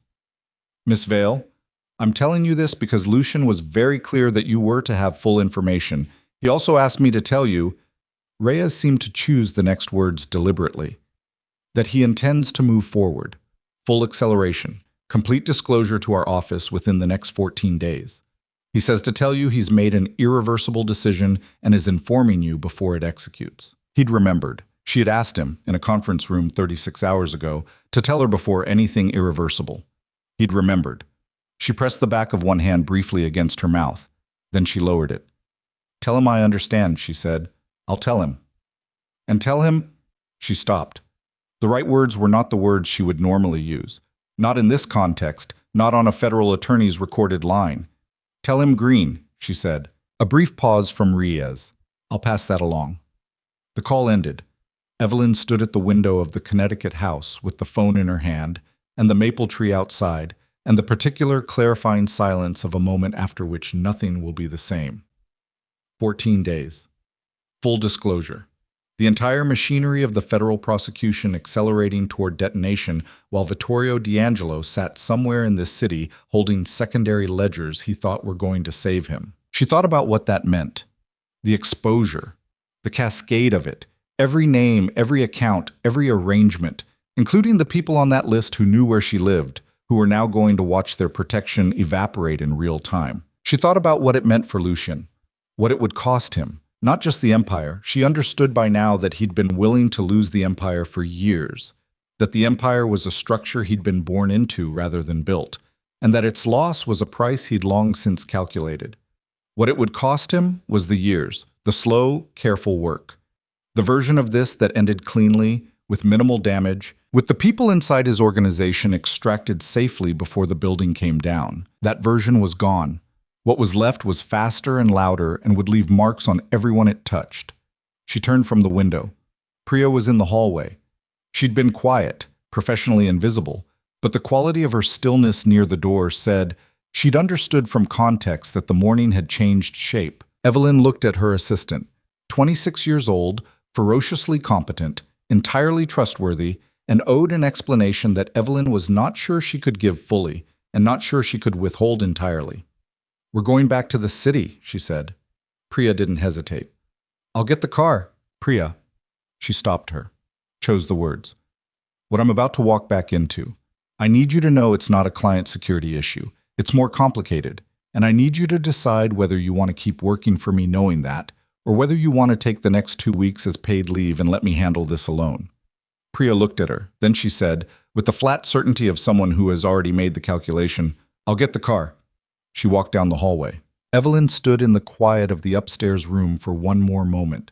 She thought about the woman she'd been 4 months ago, standing in her event with a clipboard and an earpiece, and Adrian Cross cutting through the crowd toward her with that practiced smile. She thought about 3 seconds and a bad decision. She thought about what it had cost and what it had given her, and she understood, with the cold, clear precision that had always been her most reliable tool, that the accounting wasn't finished, not close. She picked up her bag, she went downstairs, and in a motel room in New Haven that morning, Connor Hale had given federal prosecutors 18 months of betrayal on an encrypted drive. But what no one yet knew, what Evelyn would not discover until she walked back into Lucien's Tribeca apartment 4 hours later and found him standing at his conference room window with Gavril and 2 men she didn't recognize, and an expression on his face that she had never seen before and would not easily forget, was that the encrypted drive contained one thing beyond the secondary ledgers, beyond the recorded phone calls, beyond every piece of evidence that could be used against Vittorio D'Angelo. It contained the name of the federal prosecutor's informant inside the Moretti organization, not Hale. Someone who had been there longer. Someone Lucien had trusted completely. Someone whose name, when Evelyn finally read it on the document, Gavril slid across the conference room table, made the room go sideways in a way that had nothing to do with the floor and everything to do with the specific, devastating geometry of a betrayal that had been in place before she existed, before the gala, before any of this, and which meant that everything Lucien had built, every careful year of it, had been watched from the inside by someone who loved him. The name on the document was Daniel Moretti, his brother. The name sat in the middle of the conference room table, like something that had fallen from a great height and hadn't finished the damage yet. Daniel Moretti. Evelyn read it twice. Then she looked up at Lucien. I was standing at the window with his back to the room, and she could not see his face, which was the first time in 4 months that his face had been unavailable to her, and the absence of it told her more than any expression could have. His hands were at his sides. Not fisted, just present, motionless, with the particular stillness of a man who has stopped all voluntary movement because the involuntary ones are the dangerous ones right now. Gavril was watching him the way you watch a structure you're not sure will hold. The 2 men she didn't recognize, federal, she understood, from their bearing and the quality of their silence, were looking at the table with the specific incuriosity of people trained to be present in rooms like this without creating additional pressure in them. Evelyn looked at the document again. The name, the dates beside it. The first date was 19 months ago, which was 1 month after Lucien had begun his federal cooperation in earnest, which meant Daniel had known about the arrangement almost from the beginning. The last date was 11 days ago, which was 4 days before the card appeared on her desk. She thought about what Lucien had told her about his brother. Daniel, the doctor, the one who escaped, the one working in underfunded community clinics in the Bronx, the one who had removed himself from the family empire with enough completeness that Lucien referred to him, every time, with something in his voice that was the closest thing to uncomplicated love she'd ever heard from him. The one person he'd said he'd told everything to. The one person he'd protected from the worst of it. The one person who had apparently been feeding that protection directly to federal prosecutors for 19 months. Lucien, she said. He didn't turn around. Lucien.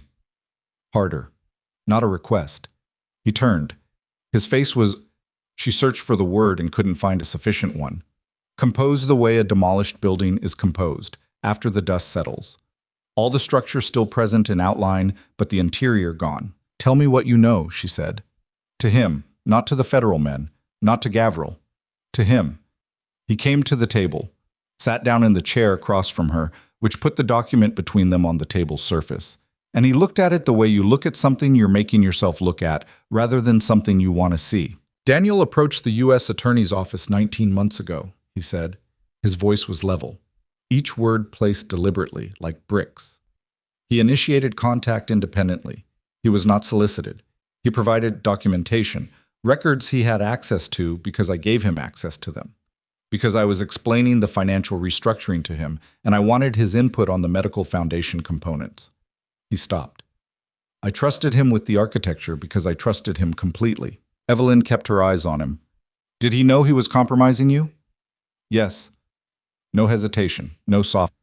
The documentation he provided directly implicated my operations. It's what allowed the federal case to be built in the first place. He picked up the document and put it face down. Without Daniel's records, the federal prosecution has significantly less. With them, he stopped again. With them, they had leverage over you, she said. Yes, and the arrangement you thought you were building voluntarily was substantially less voluntary than I understood. The room was very quiet. One of the federal men shifted in his chair. Gavril had not moved. She breathed in through her nose. Out, organized the logic of it. Why would Daniel do it? Lucien looked at the table surface, at the space where the document had been. Because he's been trying to get out from under the family name for 12 years. Because every legitimate thing he's built, the clinics, the funding, the community work, is contaminated by association with the Moretti name, as long as the Moretti name means what it means. His jaw tightened. Because he decided that the cleanest way to guarantee I couldn't go back to the old operations, even if I changed my mind, was to make sure the federal case existed, to make the exit mandatory. What? He didn't trust you to do it yourself. Silence. Lucien. No, he said. He didn't trust me to do it myself. She sat with that. The specific compound wound of it. Not just the betrayal, but the reason for it, which was not malice and not greed, but a kind of desperate fraternal lack of faith. His brother had looked at him and had not believed that he was capable of choosing this without being forced to. She thought about what that cost, layered on top of what it actually was. Where's Daniel now? She said. One of the federal men spoke for the first time. Protective custody, as of this morning. His cooperation agreement with our office was formalized 9 months ago. He has immunity from prosecution in exchange for his testimony. Evelyn looked at the man. He's protected. Within the terms of his agreement, yes. She looked back at Lucien. He was looking at the table. So he's safe. He's safe, Lucien said, and the word safe came out of him like something he'd had to push past an obstruction. She stood up, walked to the window where he'd been standing, and looked out at the city. The same city, 30 floors down, roaring with its permanent indifference. She put one hand flat on the glass and felt the cold of it. What happens now? She said. Not to the room. To him. He came to stand beside her. Not close enough to touch. Close enough to be present in the specific way he was always present. With the full weight of his attention, which she had learned was not a small thing. Now we accelerate, he said quietly. Everything Vittorio thought he had as leverage. The secondary ledgers Hale copied. Daniel's records made those redundant to the federal case 9 months ago. Vittorio doesn't know that yet. He thinks the drives Hale had are the critical piece. They're not. He paused. Which means we have a window. How long? Hours. Maybe a day, before Vittorio's lawyers finish analyzing what was on Hale's drives and realize the federal case doesn't depend on them. She turned from the window. Then we move now, Shad. What followed was not the violent confrontation she'd half prepared herself for. It was worse than that, in the specific way that bureaucratic machinery moving at speed is worse than violence. More irreversible, more comprehensive, touching more surfaces with more permanence. Lucien spent the next 6 hours on calls she was not part of, in the conference room with the federal men and Gavril and 2 attorneys who arrived within 40 minutes. And she sat in his kitchen with her laptop and her phone and did something that surprised her in its usefulness. She worked. Not her own work, though Priya, installed at the kitchen island beside her, was handling the operational threads of Vale and Associates with the quiet, complete competence of someone who had made peace with the strangeness of the day. Evelyn worked on what Lucien was doing. She pulled every public record she could find on the Moretti Group's legitimate holdings, studied the board structures, the foundation charters, the charitable partnerships. She built, in a document she labeled framework because she didn't have a better word yet, a picture of what the legitimate architecture looked like, stripped of the criminal infrastructure beneath it. She had managed complex events for 9 years. At their core, every event was the same problem. You had an ideal outcome, you had current conditions, and you had to build the bridge between them in real time while the conditions kept changing. The Moretti Group's restructuring was a larger version of the same problem. The ideal outcome was a fully legitimate operation that survived the exposure of the criminal foundation without collapsing. The current conditions were chaos. The bridge was made of legal frameworks and public narrative, and the specific, careful order in which things were disclosed. She knew how to build bridges under pressure. At 3 in the afternoon, she knocked on the conference room door and opened it. Lucien looked up from the table, which was covered in documents she didn't have clearance for, and his expression when he saw her, the specific, involuntary quality of the thing that moved in his face when she appeared, was something she filed carefully and didn't examine until later. The Kellerman Foundation, she said. It's the cleanest board on the legitimate side. If you're going to issue a public statement about the restructuring, it should come first from Kellerman's executive director, not from you. You distance the legitimate charitable work from the announcement before the announcement happens, and you do it in the next, she checked her watch, 4 hours, before whatever Vittorio is planning has time to frame the story first. One of the federal attorneys looked at her. Who is this? She's with me, Lucien said. Flat, unqualified, final.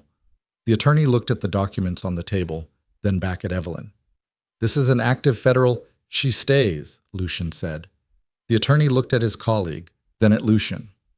Then he moved on, because there were apparently things in Lucien's voice that federal attorneys also recognized as not worth contesting. Evelyn put her laptop on the table and opened the framework document. The call from Gavril came at 7:46 p.m. She was in the kitchen eating something Elena had sent up from the building staff kitchen. She couldn't have said what it was, only that it was warm and she needed it. When Lucien came out of the conference room and the quality of his movement told her before he said anything that the thing they'd been bracing for had arrived. Vittorio moved, he said. What did he do? He didn't do it himself. He had someone do it. He sat down across from her at the kitchen island, and she registered that he was sitting down, which meant he needed to be sitting down, which meant it was bad. Daniel, he said. Her stomach dropped. He touched Daniel. They took him from the federal safe house 20 minutes ago. The kitchen was very quiet. She could hear the ventilation system of the building and the distant, permanent noise of the city and her own pulse, which had moved into the higher register. It went to when something required her to be fully present, and she had approximately no warning. How? She said. Someone inside the safe house protocol. We don't know who yet.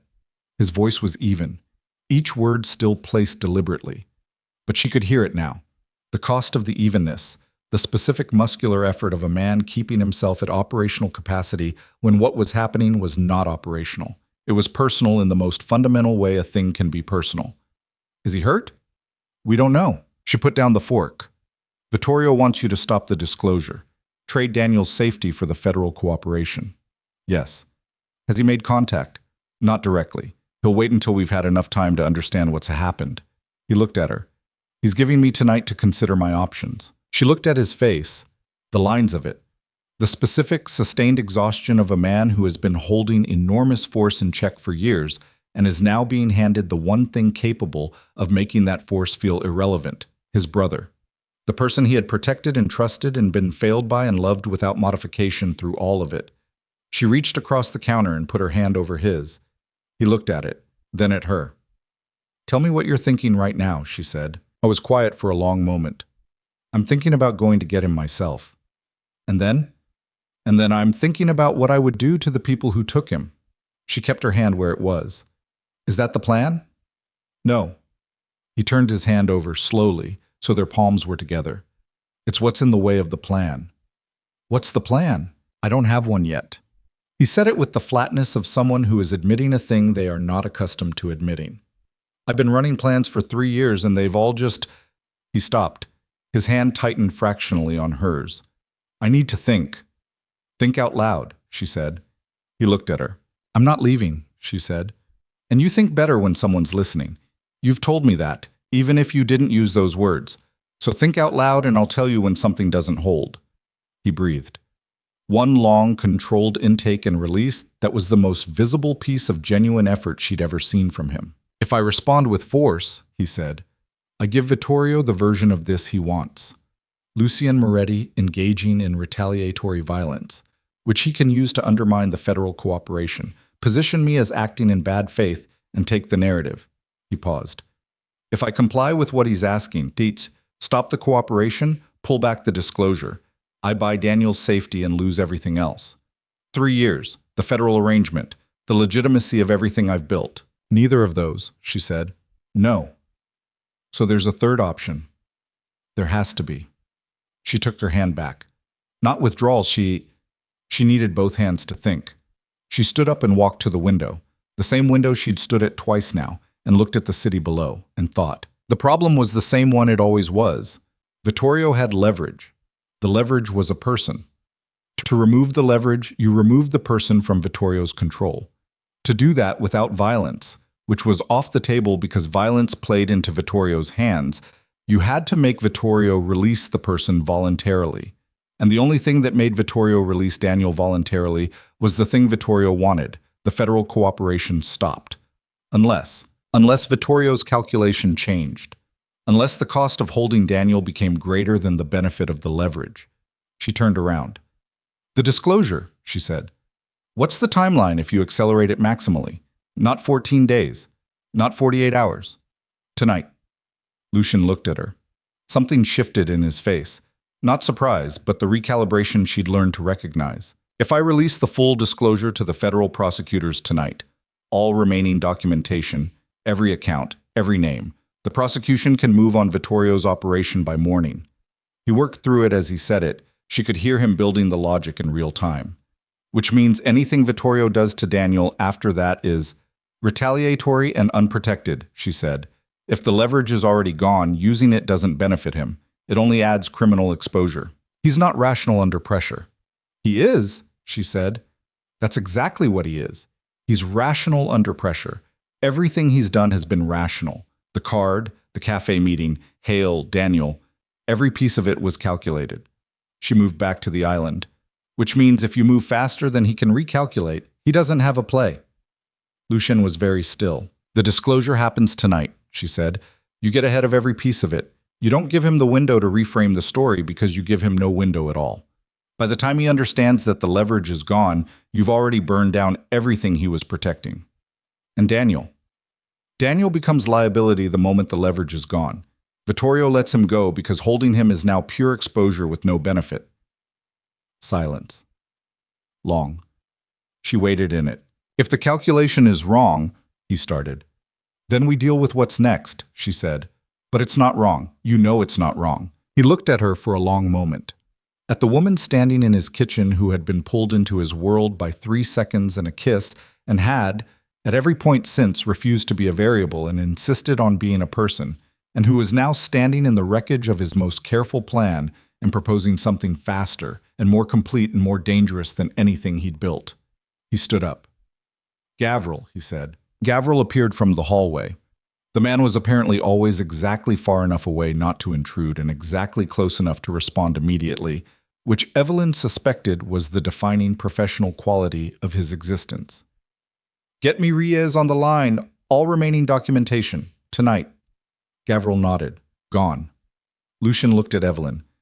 If this goes wrong, it won't. Evelyn, it won't, she said. Go. He went. She did not sleep. Priya did eventually, on the couch in the living room, her laptop still open on the cushion beside her, which Evelyn found unexpectedly moving in a way she didn't examine closely. She covered her with the blanket from the back of the couch and went back to her position at the kitchen island and watched the city outside the window and listened to the low contained activity from the conference room and tracked the time. 11 p.m. The federal filing began. Midnight. Lucien came out briefly, took coffee from the carafe she'd made, said 3 words. Reyes has everything, and went back. 1 a.m., Gavril came to the kitchen and stood in the doorway. Miss Vale? She looked at him. Mr. Moretti wanted me to tell you. The prosecutors have moved to seal Vittorio's primary accounts. It's beginning. She nodded. Daniel? No contact yet. Okay. He left. 2 a.m. She was still at the window. The city below was quieter. Not quiet, never quiet, but in the register it reached between 2 and 4 in the morning when even New York paused to breathe. She was thinking about Daniel, about the fact that he'd done what he'd done because he didn't believe his brother could choose this alone. About the terrible, wasteful irony of it, that Lucien had been choosing this painstakingly for 3 years, and the person who loved him most had not been able to see it. She thought about what it cost to be chosen by someone and not know it. To wait so long for proof of something that was already happening, invisible, behind the curtain of a man's careful silence. She understood that. She understood it more than she was comfortable with. Her phone buzzed. Unknown number. She answered it. Miss Vale. A voice she hadn't heard before. Male, measured, with the specific flat calm of someone who makes calls like this routinely. I represent certain interests currently inconvenienced by the evening's federal activity. We'd like to speak with Mr. Moretti. She kept her voice level. He's unavailable. We have something he wants returned. Her pulse. The high register again. Put Daniel on. A pause. Then a sound. Movement. The quality of a phone being handed. And then a voice she recognized from photographs and descriptions, and the tone Lucien used when he spoke about him. Slightly younger, slightly softer, currently compressed with a strain it was trying not to show. I'm all right, Daniel said. Don't stop. Don't stop what you're doing. The line went back to the measured voice. You'd like Lucien to stop the disclosure, Evelyn said. It's already done. Everything is already with federal prosecutors. It's been filed, sealed. There's nothing left to stop. She kept her voice completely even. What you're holding is no longer leverage. What you're holding is a kidnapping charge. I'd suggest you reassess quickly. A long pause. You have 1 hour, she said. After that, the location of this call gets run by people who have resources I'm not going to describe to you. Return him. She paused. That's not a negotiation. She hung up. Her hands were shaking. She put them flat on the counter and pressed down until they stopped. She picked up her phone and called Gavril. They called me, she said when he answered. Trace the number. Already running, he said, which meant he'd been watching her phone. She decided she didn't have feelings about that right now. Miss Vale, what did you say to them? The truth, she said. A pause. Does Mr. Moretti know you? Tell him now, she said. She put the phone down. She breathed. She looked out at the city and thought about a woman she used to be 4 months ago, standing in a ballroom of her own making with a clipboard and an earpiece and every variable controlled. And she tried to locate the distance between that woman and the one standing in this kitchen at 2 a.m, having just told a man working for a crime lord that the leverage was gone. The distance was very large. She was not sure she would have gone back across it, even if she could. Lucien came out of the conference room at 2:23 a.m. and looked at her across the kitchen, and she saw in his face that Gavril had told him. You answered their call, he said. Yes. You told them the filing was complete. Yes. He crossed the kitchen in the specific, contained way. He moved when something had broken through the control. Not fast, but with the compressed energy of it visible in every step. He stopped in front of her and she met it, standing her ground the way she'd learned to. Not because she wasn't affected, but because she understood that yielding would cost them both something neither could afford. Evelyn. Her name in his voice at that register, low, stripped of everything except the thing underneath, was something she felt in her chest rather than heard. If they had decided that losing the leverage was reason to, they didn't. But if they had, Lucien. She put her hand on his face. Flat palm, her fingers at his temple. The way you touch something you're checking is real. He went absolutely still. I made a calculation. It was the right one. If it had been wrong, we would have dealt with it. She looked at him steadily. I don't make decisions I haven't thought through. You know that. He covered her hand with his, held it there. Daniel, he started. Her phone buzzed on the counter. She reached back without moving away from him and picked it up. Unknown number again. She answered. Put it on speaker. Address, said the measured voice. No preamble. An address in Queens, across street she didn't know. Then the line went dead. She looked at Lucien. His hand was still over hers. His eyes were on the phone. Then he moved, and the controlled speed of it. The absolute contained urgency of a man who has had everything stripped back to one essential thing was the most human she had ever seen him. Gavril, he said, already moving toward the door. Queens. And then he stopped. Turned back. Looked at her across the kitchen. The distance of the room between them, with something in his face that she hadn't seen before and wouldn't have had words for even if she had. The specific, uncalculated look of a man who has just understood that the thing he's most afraid to lose is not the thing he thought it was. Come with me, he said. Not an instruction, not a directive, a request. She picked up her jacket from the back of the chair. She went with him. The address in Queens was a warehouse on a street so ordinary it was almost an insult. Cinder block, corrugated metal overhead doors, the kind of building that exists in every outer borough and contains everything from restaurant supplies to commercial laundry and, apparently, tonight, one frightened doctor being returned by people who had just lost their only reason to keep him. Lucien was out of the car before it stopped completely. Evelyn was 3 steps behind him, and she kept those 3 steps. Not because she was afraid, but because she understood that what was about to happen was his. The reunion of it, the wreckage of it, the complicated compound thing between 2 brothers that she had no business inserting herself into. Daniel was sitting on the warehouse floor just inside the overhead door, which had been raised and left open, with his jacket gone and a cut above his left eye that had stopped bleeding some hours ago by the look of it. He was alone. Whoever had been here and was now not here, which was either a message or a mercy, and she suspected it was both. Lucien stopped in front of him. Daniel looked up. His face was... She looked away because the thing on Daniel Moretti's face when he saw his brother was not something she was meant to see. Not yet. Not tonight. It was private in the way of things that have been a long time in the building and a long time unspoken.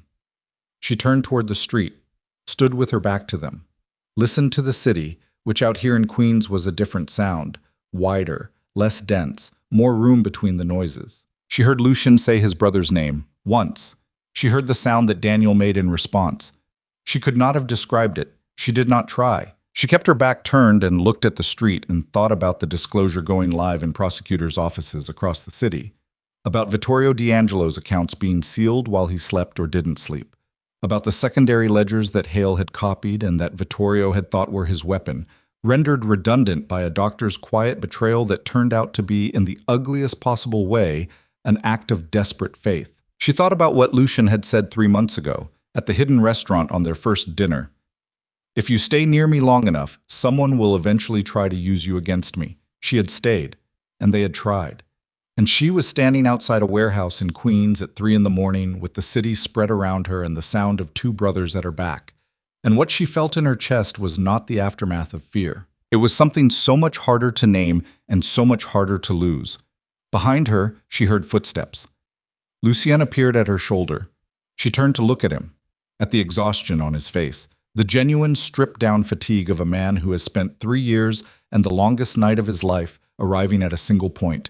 And she held his gaze and did not say anything, because there was nothing that needed saying that wouldn't be smaller than the silence. He reached out and tucked a strand of her hair back from her face with the specific, unhurried gentleness of someone who is not performing anything. Then his phone rang. He looked at the screen. Reyes. He answered it. She watched his face as he listened. Watched the information arrive and move through him.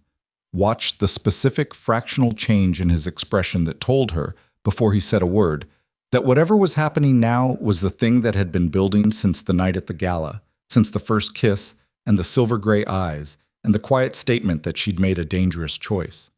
The thing had arrived. He lowered the phone. Vittorio's lawyers contacted the U.S. Attorney's Office 20 minutes ago, he said.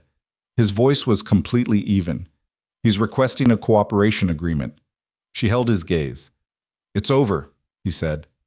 She looked at him, at the lines of his face and the exhaustion in it, and the thing beneath the exhaustion that she could now read without difficulty. The thing that had been there since the beginning, patient and contained and never once performed. No, she said. He looked at her. It's starting, she said.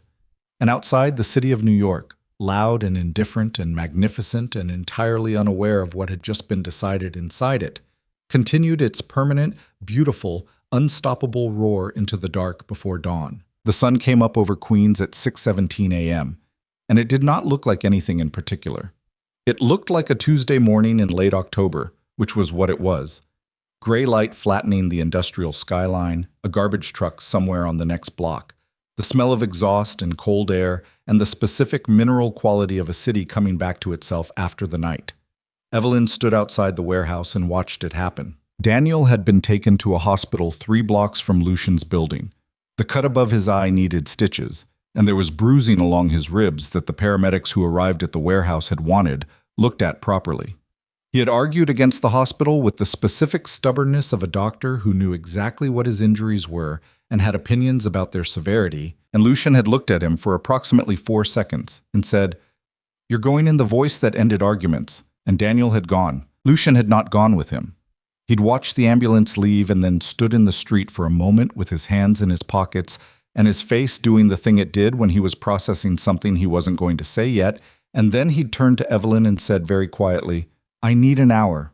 She'd nodded. Thomas had taken her back to the Tribeca building. She sat in Lucien's kitchen in the early morning light and drank coffee that Priya made and did not talk. And Priya, who had woken up on the couch to find the apartment changed in a way she could feel rather than see, made coffee and did not ask questions. And both of them watched the city grow lighter in the windows and understood, each in her own way, that the particular night they'd just come through was the kind that divided time into before and after. Lucien came back at 7:45. He looked like what he was, a man who had not slept in 30 hours, who had spent those hours dismantling the architecture of his entire life and finding his brother on a warehouse floor in Queens.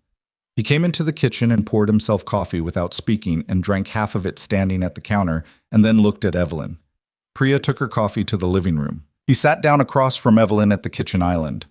The morning light did not flatter the exhaustion on his face.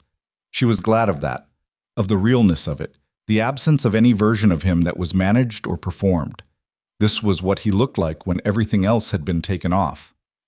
"Reyes wants me in her office at 10, he said. "I know. She called me too." He raised his eyes slightly. "She wanted to verify my account of the call with Vittorio's representative last night. I told her I'd come in." He looked at her steadily. "You don't have to." "I know I don't have to." I was quiet for a moment. Outside, the city was getting louder, the specific gradual crescendo of a weekday morning filling up with itself. "Reyes is going to want to formalize everything, the timeline of the cooperation, the disclosures, my testimony." He turned the coffee cup in his hands. "The process is going to be long, 18 months, maybe more. There will be hearings, there will be things in the public record that aren't comfortable." "I understand that. I'm not asking you to be part of it." She looked at him. "What are you asking?" He set the coffee cup down, looked at it, then at her. "I'm asking whether you intend to stay." She held his gaze. The question was asked plainly, without strategy, not the carefully worded thing it might have been from a different man, not a performance of vulnerability designed to produce a particular response. It was simply what it was, a man asking a woman whether she was going to be there when the thing he'd started became the thing it cost. "Lucien," she said, "I was in a car in Connecticut when your federal attorney called me to tell me you were accelerating the disclosure. I could have stayed in Connecticut. I came back." He was quiet. "I was standing in your conference room when Gavril told us about Daniel. I could have gone home. I stayed." "Evelyn, I answered a phone call from a man working for Vittorio D'Angelo at 2 in the morning and told him the leverage was gone." She paused. "I wasn't confused about what I was doing. I wasn't confused about what any of it was.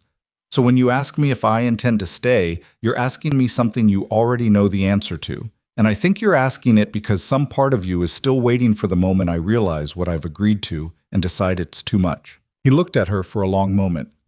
"That part," she said, "can stop waiting." Something in his face, not the demolished building composure of the conference room, not the controlled density of his professional self, but something older and more fundamental, something she thought might have been waiting a very long time for exactly these words in exactly this order, finally, quietly, let go. He reached across the counter and took her hand. Both of them. The way he had in the conference room the night before, and it was different this time. Not urgency, not the need for proof of presence. Just holding. The plain, uncomplicated act of it. "Okay," he said. She breathed. "Okay," she said back. The U.S. Attorney's Office on the 23rd floor of a federal building in Lower Manhattan was everything Evelyn's world was not. Fluorescent, functional, furniture chosen for durability rather than aesthetics. The kind of space that communicated the work is the only thing that matters here by the complete absence of anything that didn't serve the work. Sandra Reyes was 53 years old, with close-cropped gray hair and the particular, unflinching directness of someone who had spent 20 years in federal prosecution and had run out of patience for anything that wasted her time. She shook Evelyn's hand once, firmly, looked at her with the assessment of a woman who had evaluated a great many people quickly and rarely got it wrong, and said, "You talked him down from going to get his brother himself." "I gave him a better option," Evelyn said. Reyes almost smiled. "Sit down." The meeting lasted 4 hours and covered ground that Evelyn had not fully anticipated. Her account of the conversation with Vittorio's representative, the timeline of her involvement with Lucien, what she had and hadn't known and when. She answered every question without hedging. Reyes asked them without ornament. At 2 points, Lucien's attorney, a severe woman named Margolis who had arrived at the building before any of them and drank black coffee with the focused intensity of someone using it as fuel for an endurance event, interposed herself. At both points, Evelyn answered anyway. Lucien, sitting 2 chairs from her, watched this with something in his expression that she caught once from the corner of her eye and classified as, "He will think about this for a long time." At the end of the meeting, Reyes put down her pen and looked at both of them. "The cooperation agreement is intact," she said. "The secondary ledger copies Hale took were redundant to our existing case. Vittorio's lawyers understand this now, which is why they reached out last night." She paused.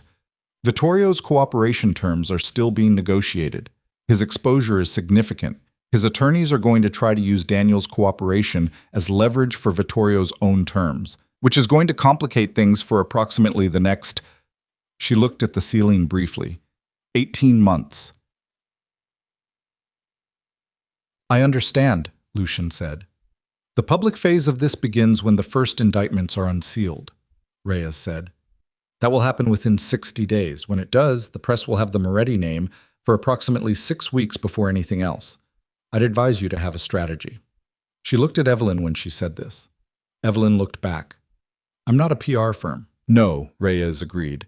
"But you're the person in this room who understands how narratives get built before the facts arrive. So," she picked up her pen again, "advise accordingly." The 60 days before the first indictments were the strangest and most clarifying of Evelyn's life. She kept working. Vale and Associates ran 4 events in November, 2 in early December, and the work was still the work. The peonies and the lighting and the string quartets and the impossible standards she held herself to, and the specific, focused pleasure of building something beautiful under pressure. She still color-coded her anxieties into spreadsheets. She still didn't miss deadlines. She still woke at 6 and made her coffee, and stood at her window and watched the city get started. The difference was that Marcus in the gray Volvo was still on her block, and she knew 2 more of Lucien's people by name now. And there was a protocol she ran through twice a week with Gavril that she had initially resented and now found oddly comforting, the way you find comforting anything that confirms you are being paid attention to. The difference was that twice a week she ate dinner in a Tribeca apartment or a hidden underground restaurant, or once, a terrible pizza place in the Bronx that Lucien had apparently been going to since he was 19 and that she'd found inexplicably perfect. And across those tables she talked to a man who said true things and asked real questions and never once made her feel like she was performing the correct version of herself. The difference was that she slept. She had stopped examining why and simply accepted it as evidence. Daniel was released from the hospital after 2 days and went back to work at his clinic on the 3rd day, which Lucien found out about from one of his people, and which Evelyn, when he told her, recognized as the exact kind of thing a doctor who was also a Moretti would do, and which she thought, privately, was probably the right instinct. The conversation between the brothers happened on a Sunday in mid-November, in Lucien's apartment.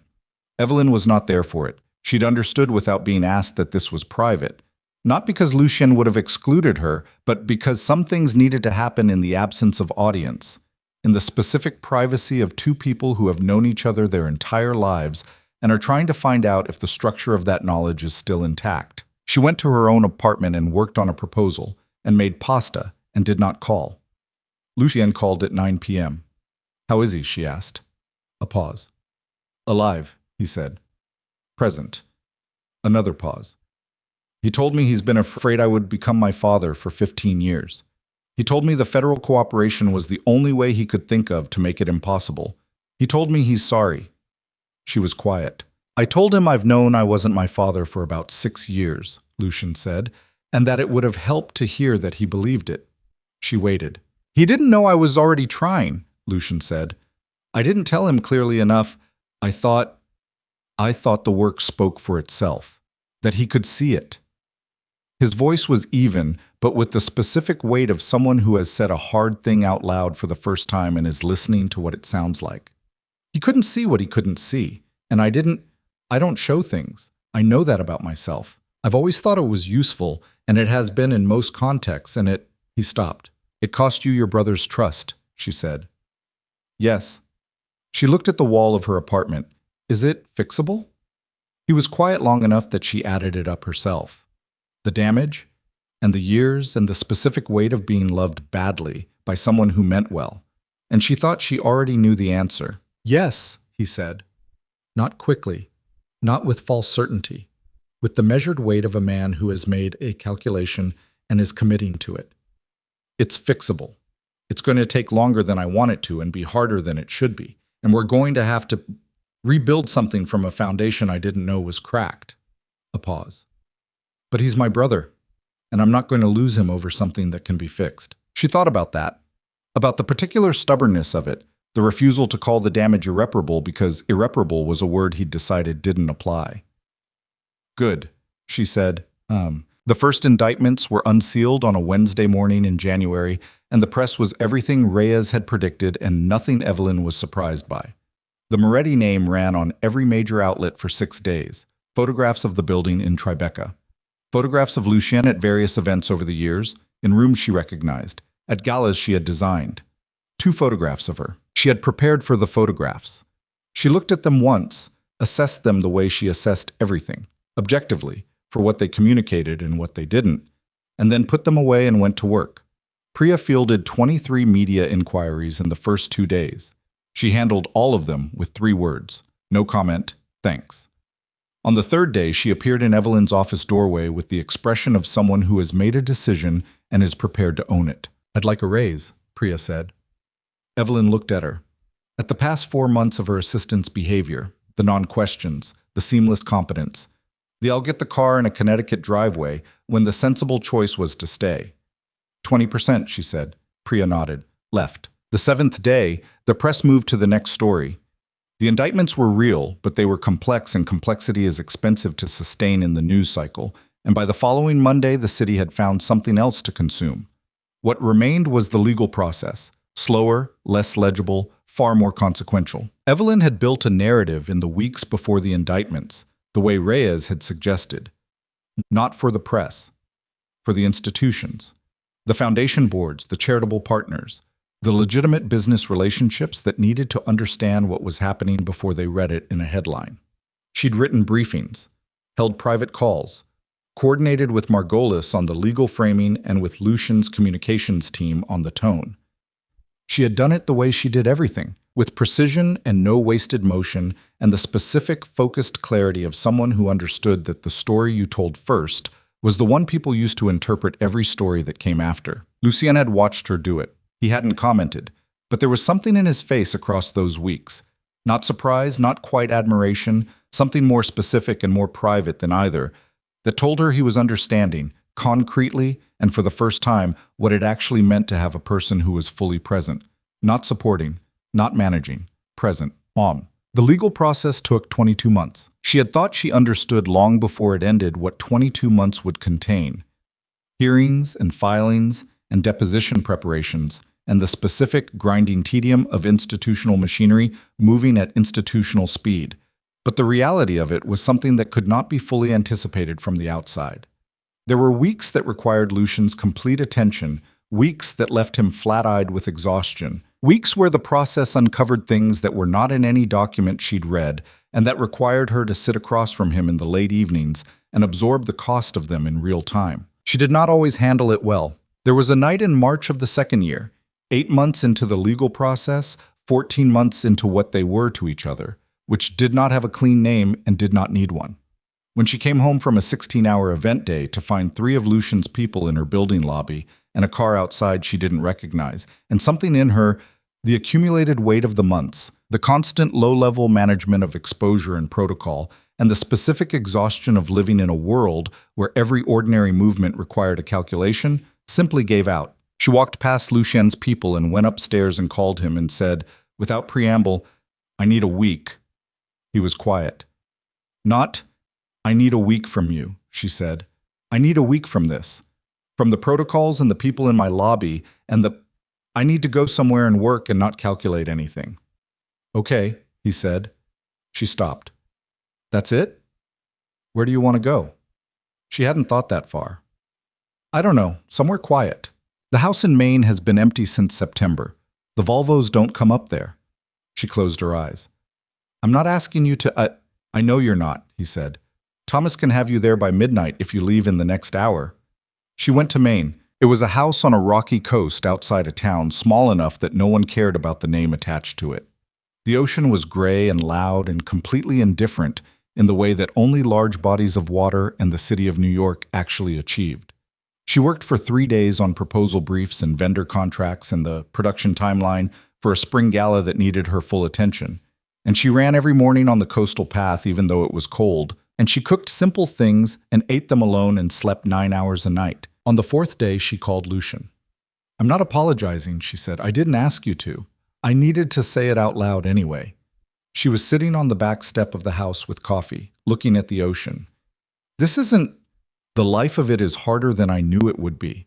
I understood the danger. I underestimated the maintenance. The maintenance, he said. The constant management of being adjacent to something this large. The protocols and the people and the... She stopped. I'm not leaving. I want you to know that. I'm telling you this so you understand it's real and not something I'm performing past. He was quiet for a moment. What do you need? I think I need it to be ours and not just yours, she said. I think the part that's hard is when it feels like I've moved into the orbit of something that already existed rather than... She stopped again, tried to find the precise word. Rather than something we're building together. Tell me what that looks like practically, he said. She had thought about this for 4 days. I want to know about things before they're decided. Not to approve them, not to manage them. I want to be in the room. She paused. I want you to tell me when something is costing you something, not after, not in retrospect, but while it's happening. I know that's not how you're built. I'm asking you to rebuild it. Silence. Longer than usual. That's going to be harder than anything else you've asked me for, he said. I know. I'll try, he said. That's honest. It's not a promise of success. It's a commitment to try. I know the difference, she said. I know you do. She looked at the ocean. The waves came in with the indifferent regularity of something that didn't need to be managed. Come up Thursday, she said. Thursday, he said. He came up Thursday. They found, across those 22 months, a version of things that worked. Not seamlessly, she would have been suspicious of seamless, would have recognized it as performance rather than reality. What they found was functional and honest, and sometimes hard and regularly worth it, which was the description she privately considered the only reasonable standard for anything she wanted to keep. He got better at telling her things while they were happening. Not fully, not overnight, not without periodic reversions to the contained silence that was his default setting. But better. She could see the effort of it, the specific, deliberate quality of a man rewiring something structural, and she found that the effort itself was part of what she needed to see, not the result alone. The trying. She got better at naming when she was exhausted, which had always been harder for her than it should have been, because naming exhaustion meant admitting limitation, and admitting limitation had, for most of her adult life, felt like the beginning of being left. She learned, slowly and with evidence, that naming it to this particular person produced the opposite result. Not distance, but the specific, uncomplicated presence of someone who had been asked to stay and intended to. The main house became a thing they returned to, not scheduled, just available, understood, the way a fixed point is understood. Daniel Moretti came back into the full picture gradually, the way fractures heal, not cleanly, not all at once, but in the incremental, unremarkable accumulation of repaired small things. He and Lucien had dinner twice in the first month after the Queen's warehouse, and Evelyn did not attend. They had dinner twice in the second month, and she did. The conversation was careful in the way of people navigating newly mapped territory, and she watched the two of them across a restaurant table and thought about what it took to choose repair over the simpler architecture of grievance. She liked Daniel. She had not been certain she would, had been prepared to find him difficult, or righteous, or carrying the specific moral exhaustion of someone who had done a hard thing for good reasons and needed the reasons validated repeatedly. He was none of those things. He was tired like his brother, and honest like his brother, and had a sense of humor that arrived unexpectedly and was funnier than it had any right to be. He told her once, over bad pizza at the Bronx place, that she was the reason Lucien had not tried to handle the Queen situation himself. She looked at him. He would have made the same choice without me. Maybe, Daniel said, but maybe means I don't know, and I know I don't know. He looked at his pizza. He doesn't ask for things from people. He never has. He provides. He arranges. He makes things work. He looked up. He asked you to come with him to Queens. She remembered it. The look across the kitchen. The request, unguarded, stripped of the management that usually surrounded everything he did. Yes, she said. That's... Daniel considered. That's not a thing he would have done with anyone else. I want you to know I understand what that means. She looked at him. At the lines of exhaustion around his eyes, the cut above his eyebrow still pink with recent healing. He loves you, she said. He didn't know how to show you he'd changed because he thought the change was visible in what he was doing. He thought you could see it. Daniel was quiet. He's not good at announcing himself, she said. You probably know that. But it means sometimes the most important things he's doing are the ones he hasn't said out loud yet. She paused. He needs you to ask. Daniel looked at her for a long moment.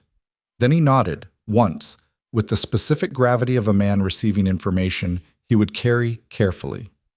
Thank you, he said. Don't thank me, she said. Just ask him. Vittorio D'Angelo's cooperation agreement was finalized 14 months into the legal process. He received a reduced sentence in exchange for full testimony, 17 years, with eligibility for review at 12. His legal team issued a statement that his attorneys had written and that contained nothing resembling the man she'd sat across from in a marble table cafe. She read it once and filed it and did not think about him again. Connor Hale pled guilty to federal charges of conspiracy and obstruction 18 months in. He received 8 years. She read that once too and felt nothing particular. Not satisfaction. Not relief. The specific quiet neutrality of an account that has been settled without anyone coming out ahead. Ray Brennan, the city councilman, resigned from 3 foundation boards and from office, citing personal reasons, which was the language people used when the alternative to voluntary departure was involuntary. She had helped draft the language that allowed the Kellerman Foundation to accept his resignation without triggering a public inquiry, which had required the most careful 4 paragraphs she'd ever written. She was proud of those 4 paragraphs in the specific, private way. She was proud of work that solved a hard problem invisibly. The last federal hearing concluded on a Thursday morning in early spring, 3.5 years after a woman at a charity gala grabbed a man by the collar and kissed him in front of half the city. Evelyn sat in the back of the courtroom and watched Lucien give his final testimony with the same contained, deliberate quality. He gave everything, and she watched the judge receive it, and she watched the attorneys make their final arguments, and she watched the thing that had been building for 3 years, the slow, grinding, expensive, unglamorous process of a man choosing to dismantle the thing he'd inherited rather than become it, arrive at its conclusion. The federal clearance was issued 31 days later. She was not in the building for the press conference. She'd suggested holding it at the Kellerman Foundation's headquarters rather than the Moretti Group offices because the foundation was the cleanest piece of the legitimate architecture and putting the announcement there framed the story correctly. Lucien had agreed without argument, which she'd noted was itself a measure of how far they'd come, not because he'd needed convincing, but because he'd used to make those decisions alone. She stood at the back of the room and watched him at the podium and thought about the list of things that had happened between a charity gala in September and this particular Thursday in spring, and the list was long and the cost of it was real, and she did not sanitize either of those things in her accounting. She thought about 3 seconds, about a bad decision that turned out to be the most important thing she'd ever done, about the specific, irreducible truth that the line between reckless and brave was a line you only understood from the other side of it. The cameras flashed. The journalists asked their questions. The politicians applauded the way politicians applaud things they didn't participate in building. Lucien stood at the podium and answered questions with the flat, precise economy of his public self, and then his eyes moved across the room and found her in the back without searching, which meant he'd known where she was the whole time, which she found she still noticed after all these years and still felt in the same place. She gave him the smallest nod. The kind that said, "You survived it. We survived it." He held her eyes for 2 seconds. Then he looked back at the journalist in the front row. The hallway was quiet when he found her. Late afternoon light through tall windows, the kind of light that had made up its mind about the day and was settling in for the last of it. No security in the immediate corridor. She could hear them nearby, the ambient presence that had become part of the architecture of her life, but not visible, not intrusive. He came around the corner and stopped when he saw her, and she thought about the first time she'd seen him from across a room, the stillness of him, the quality of attention that operated differently from anyone else she'd known. And she thought about how much she'd learned to read in that stillness since, and about how the reading of it had become one of the things she valued most in her daily life, which was not something she'd expected to be able to say about anything. He crossed the hallway, stopped in front of her. She looked at his face, the lines of it, the jaw that had healed slightly off from an old break, the silver-gray eyes that had looked at worse things than her and had not flinched and had, somewhere in the last 3.5 years, learned to let her look back. He reached up and cupped her face in both his hands the way he sometimes did, with the specific, unhurried care of a man still faintly amazed by something he no longer had to be afraid of losing. "You stayed," he said. She felt her eyes go warm. Not tears, quite. The precursor to them. She didn't stop it. "So did you," she said. He breathed. She felt it, the quality of it, the depth, the specific exhale of a man who has been holding something in for a very long time and has just finally set it down. "I need to tell you something," he said. She waited. "I was going to do it regardless," he said. "The disclosure, the federal cooperation, the entire process. I was going to do it regardless of what Vittorio threatened, regardless of what Hale took, regardless of what Daniel did. I want you to know that. I want you to know it wasn't you that made me choose it." She looked at him. "I know that. I know you know it. I'm telling you because—" He paused, assembling the words with the deliberateness he used for things that mattered. "Because you asked me once, very early, to give you the actual truth.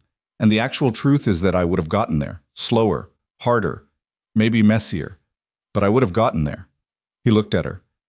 "What you gave me was not the direction. I already knew the direction. You gave me someone to get there with," she said quietly. I was still for a moment. "Yes," he said. She put her hands over his where they held her face, felt the steadiness of them, the specific, uncomplicated warmth of hands that had spent 3.5 years choosing, in every small and large way, to be careful with the things they held. "Lucien," she said. "Yes. I need to tell you something too." He waited, his full attention, all of it. "I came to New York when I was 22, she said, "with a plan for my life that was extremely detailed and left no room in it for anything I hadn't accounted for. And every time something arrived that I hadn't planned for, I shrank the plan. I made the life smaller so the unplanned things couldn't reach it." She looked at him. "I kissed you because I was afraid of being humiliated in front of a room full of people. That was the whole reason. There was nothing brave about it." She paused. "But staying, every time I chose to stay, that was mine. That was the bravest thing I've ever done, choosing something I didn't have control over. And I want you to know that I don't regret a single, not one piece of it. Not the card on the desk, not Connecticut, not Queens, not the 22 months of federal proceedings, not one piece." I was looking at her with an expression she had learned to read by now, the thing underneath the stillness, the thing that had been there since approximately the second week, but had taken much longer to surface completely. The thing that looked, when it arrived fully to the surface, like a man recognizing something he had not believed he was allowed to have. "Evelyn," he said. "Don't," she said. "Don't make it formal. Just—" She stepped into him, closed the 3 inches between them, and leaned her forehead against his chest. Felt his arms come around her, felt the steady, slow rhythm of him breathing. "Just this," she said, "just for a minute." He held her.